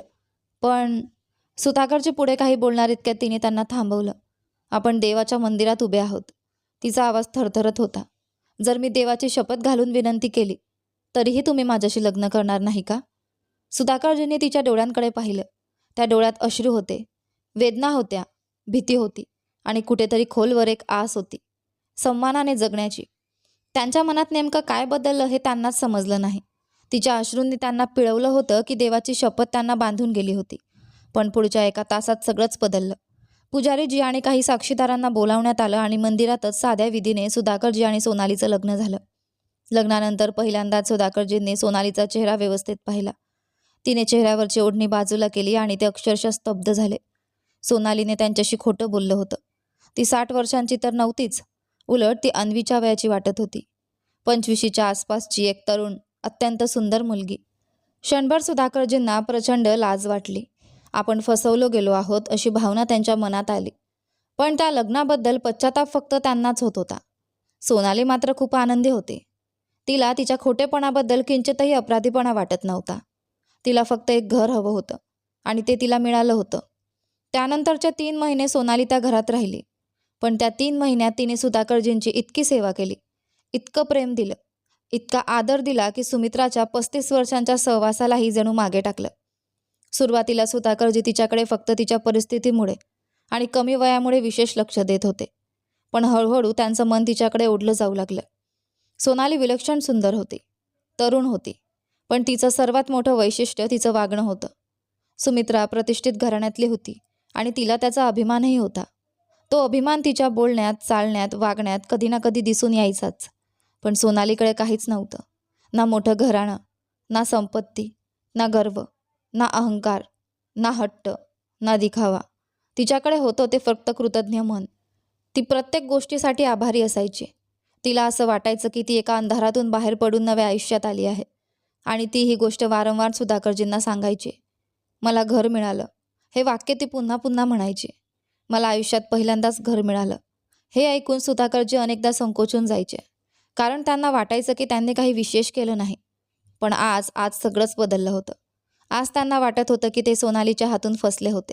खूप मोठ्या प्रमाणात फसले होते. त्यांच्या मनात प्रश्नांचं वादळ उठलं होतं. एक तरुण मुलगी इतक्या वयस्कर पुरुषात का रस घेईल? त्यांच्याशी लग्न का करेल?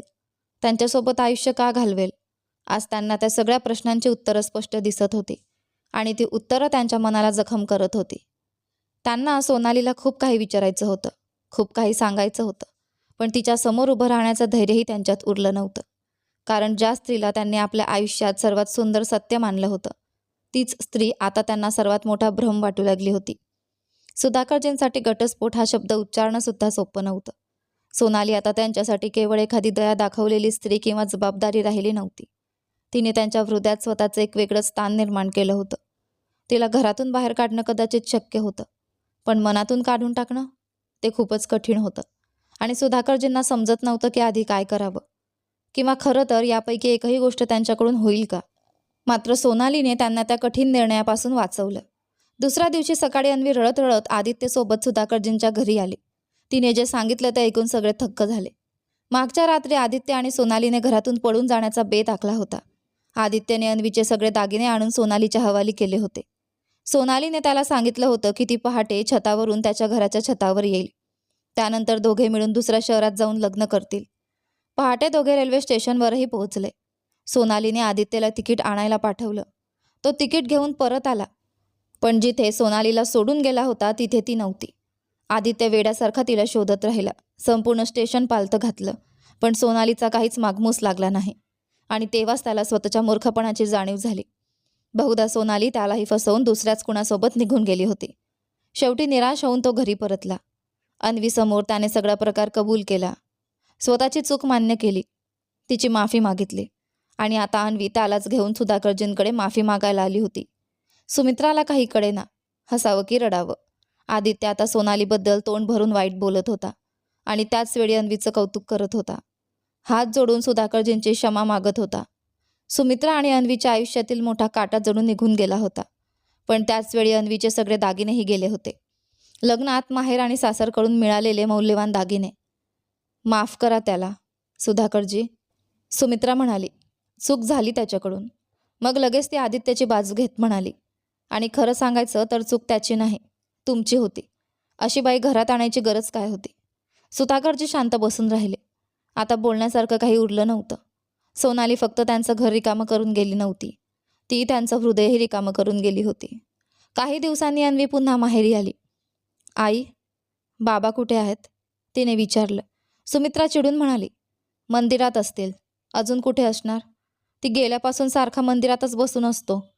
मग उपरोधिक हसत ती म्हणाली, तेच बरं आहे, नाहीतर पूर्वीसारखे कुठल्या नाचगाण्याच्या ठिकाणी गेले असते तर. वाक्य अर्धवट सोडत तिची नजर अन्वीच्या हातातील गाठोड्यावर पडली. हे काय आहे? अन्वीने हळू आवाजात उत्तर दिलं, माझे दागिने. सुमित्रा दचकली. काय? तुझे दागिने? ते तर सोनाली घेऊन पळाली होती ना? आई, तिला शिव्या देऊ नकोस. अन्वी अचानक अस्वस्थ झाली. सुमित्राच्या अंगाचा तिळपापड झाला. खबरदार अजून तिची बाजू घेतलीस तर. एवढं सगळं होऊनही तुला शहाणपण आलं नाही? आणि हे दागिने कुठून आले? अन्वीने उत्तर देण्याऐवजी गाठोडं उघडलं. क्षणात सगळे दागिने पलंगावर पसरले. सुमित्रा स्तब्ध झाली. ते खरोखर अन्वीचेच लग्नातील दागिने होते, एकही कमी नव्हता. हे हे कुठून आले? ती अळखळत विचारू लागली. अन्वीने मान खाली घातली. ती जाण्यापूर्वी माझ्या खोलीत ठेवून गेली होती. काही क्षण खोलीत शांतता पसरली. सुमित्रा निशब्द झाली. दागिने गेले नव्हते, सगळं तसंच परत मिळालं होतं, पण तरीही तिच्या मनात एकच विचार घोळत होता. दागिने परत ठेवून गेली, पण घराची इज्जत आणि विश्वास मात्र घेऊन गेली. ती दागिने घेऊन गेली नाही आणि घरची अब्रूही घेऊन गेली नाही. सुमित्राने काहीही विचार न करता रागाच्या भरात म्हटलं, पण अन्वीच्या पुढच्या शब्दांनी ती जागच्या जागी थिजून गेली. उलट ती आली नसती तर या घराची अब्रूच गेली असती. आई, काय म्हणतेस तू अन्वी? पहिल्यांदाच सुमित्राने तिच्या मुलीकडे नीट पाहिलं. अन्वीचा चेहरा अश्रूंनी भिजला होता. ती मान खाली घालून बसली होती आणि हुंदके देत रडत होती. सुमित्राच्या मनात धस्स झालं. काहीतरी मोठं सत्य समोर येणार होतं. आई, माझे आणि आदित्यचे संबंध झाले होते. अन्वीचा आवाज थरथरत होता. आम्ही छतावर भेटायचो. मला वाटायचं तो लग्नाचा प्रस्ताव पाठवत नाही, कारण त्याला माझी खात्री हवी आहे. मी त्याचं ऐकलं तर तो लग्न करेल. सुमित्राच्या पायाखालची जमीन सरकली. अन्वी पुढे बोलत राहिली. पण जेव्हा आदित्यला कळालं की मी आई होणार आहे, तेव्हा तो माझ्यापासून दूर जाऊ लागला. त्याने छतावर येणंच बंद केलं. मी इतकी निराश झाले होते की एक दिवस उंदराचं औषध खाऊन जीव घ्यायचा निर्णय घेतला होता. सुमित्राच्या डोळ्यात धक्का स्पष्ट दिसत होता. तेव्हा सोनालीने मला वाचवलं. मी तिला सगळं खरं सांगितलं आणि तिने मला वचन दिलं की ती आदित्यला माझ्याशी लग्न करायला भाग पाडेन. तिने ते करूनही दाखवलं. अन्वी हुंदके देत म्हणाली. पण आमचं लग्न झाल्यानंतरही आदित्य सोनालीच्या मागे लागलेला होता. तेव्हा सोनालीने मला सांगितलं की आता ती बाबांची पत्नी आहे. ती पुन्हा कोणतंही पाप करणार नाही. पण आदित्य तिला धमक्या द्यायचा. ती त्याचं ऐकत नाही तर तो मला सोडून देईल असं म्हणायचा. सुमित्रा निशब्द होऊन ऐकत होती. मग आम्ही दोघींनी मिळून एक योजना आखली. अन्वीने डोळे पुसले. त्या दिवशी मी मुद्दाम तुम्हाला तिथे पाठवलं होतं. मला माहिती होतं तुम्ही बाबांना घेऊन याल. सोनालीला भीती होती की बाबा तिला घटस्फोट देतील आणि मग आदित्य पुन्हा तिच्या मागे लागेल. कदाचित मला देखील सोडून देईल. म्हणून तिने आदित्यलाच फसवलं, जेणेकरून तो तिचा तिरस्कार करेल, तिचा शोध घेणार नाही आणि माझ्यासोबत आनंदाने संसार करेल. सगळं सांगून अन्वीने सुमित्राकडे पाहिलं. सुमित्रा मात्र दगडासारखी बसून राहिली. तिच्या हातातील विणकामाच्या सुया खाली पडल्या होत्या आणि त्या क्षणी तिचा अभिमान, तिचा खानदानीपणाचा गर्व, तिची श्रेष्ठत्वाची भावना सगळंच कोसळून पडलं. जिला ती आयुष्यभर खालच्या घराण्यातली समजत होती, तीच स्त्री आज सगळ्यात मोठी निघाली होती. तिने हे सगळं का केलं? सुमित्राचा आवाज जणू एखाद्या खोल दरीतून येत होता. मी तिला विचारलं होतं, अन्वी हळू आवाजात म्हणाली. ती म्हणाली, बाबांचे माझ्यावर एक उपकार आहेत आणि तो उपकार फेडल्याशिवाय मला शांतता मिळणार नाही. सुमित्रा बराच वेळ अन्वीकडे पाहत राहिली. ज्या मुलीला तिने संस्कार, प्रतिष्ठा आणि खानदानीपणाचे धडे देत वाढवलं होतं, तीच मुलगी आज तिच्यासमोर अपराधी बनून बसली होती. आणि जिचा ती आयुष्यभर तिरस्कार करत आली, ती स्त्री त्यांच्या सन्मानावर पडदा टाकून शांतपणे त्यांच्या आयुष्यातून निघून गेली होती. सोनाली खरंच कोण होती आणि आपण तिला आयुष्यभर काय समजत राहिलो? या प्रश्नाने सुमित्राचं मन विदीर्ण झालं. कसेबसे उभी राहत ती खोलीतून निघू लागली.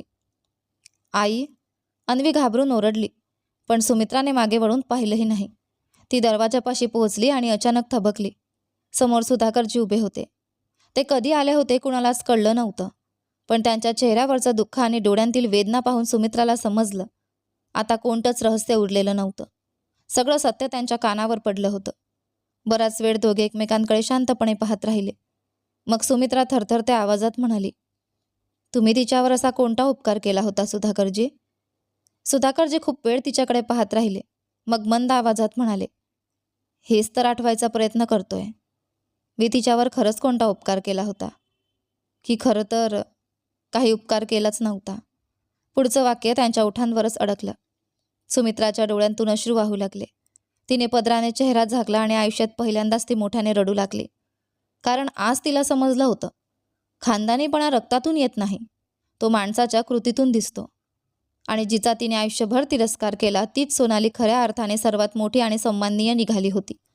ही कथा अनेक प्रश्न अनुत्तरित ठेवते. सोनाली नक्की कुठे गेली? तिचं पुढे काय झालं? पण कदाचित या कथेचा हेतू उत्तर देणं नव्हता, तर एक गोष्ट शिकवणं होता. ते म्हणजे माणसाची किंमत त्याच्या भूतकाळावरून नाही, तर त्याने इतरांसाठी केलेल्या त्यागावरून ठरते. तुम्हाला काय वाटतं कमेंट करून सांगा.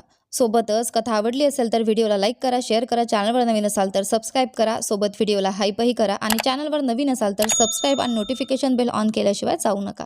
धन्यवाद.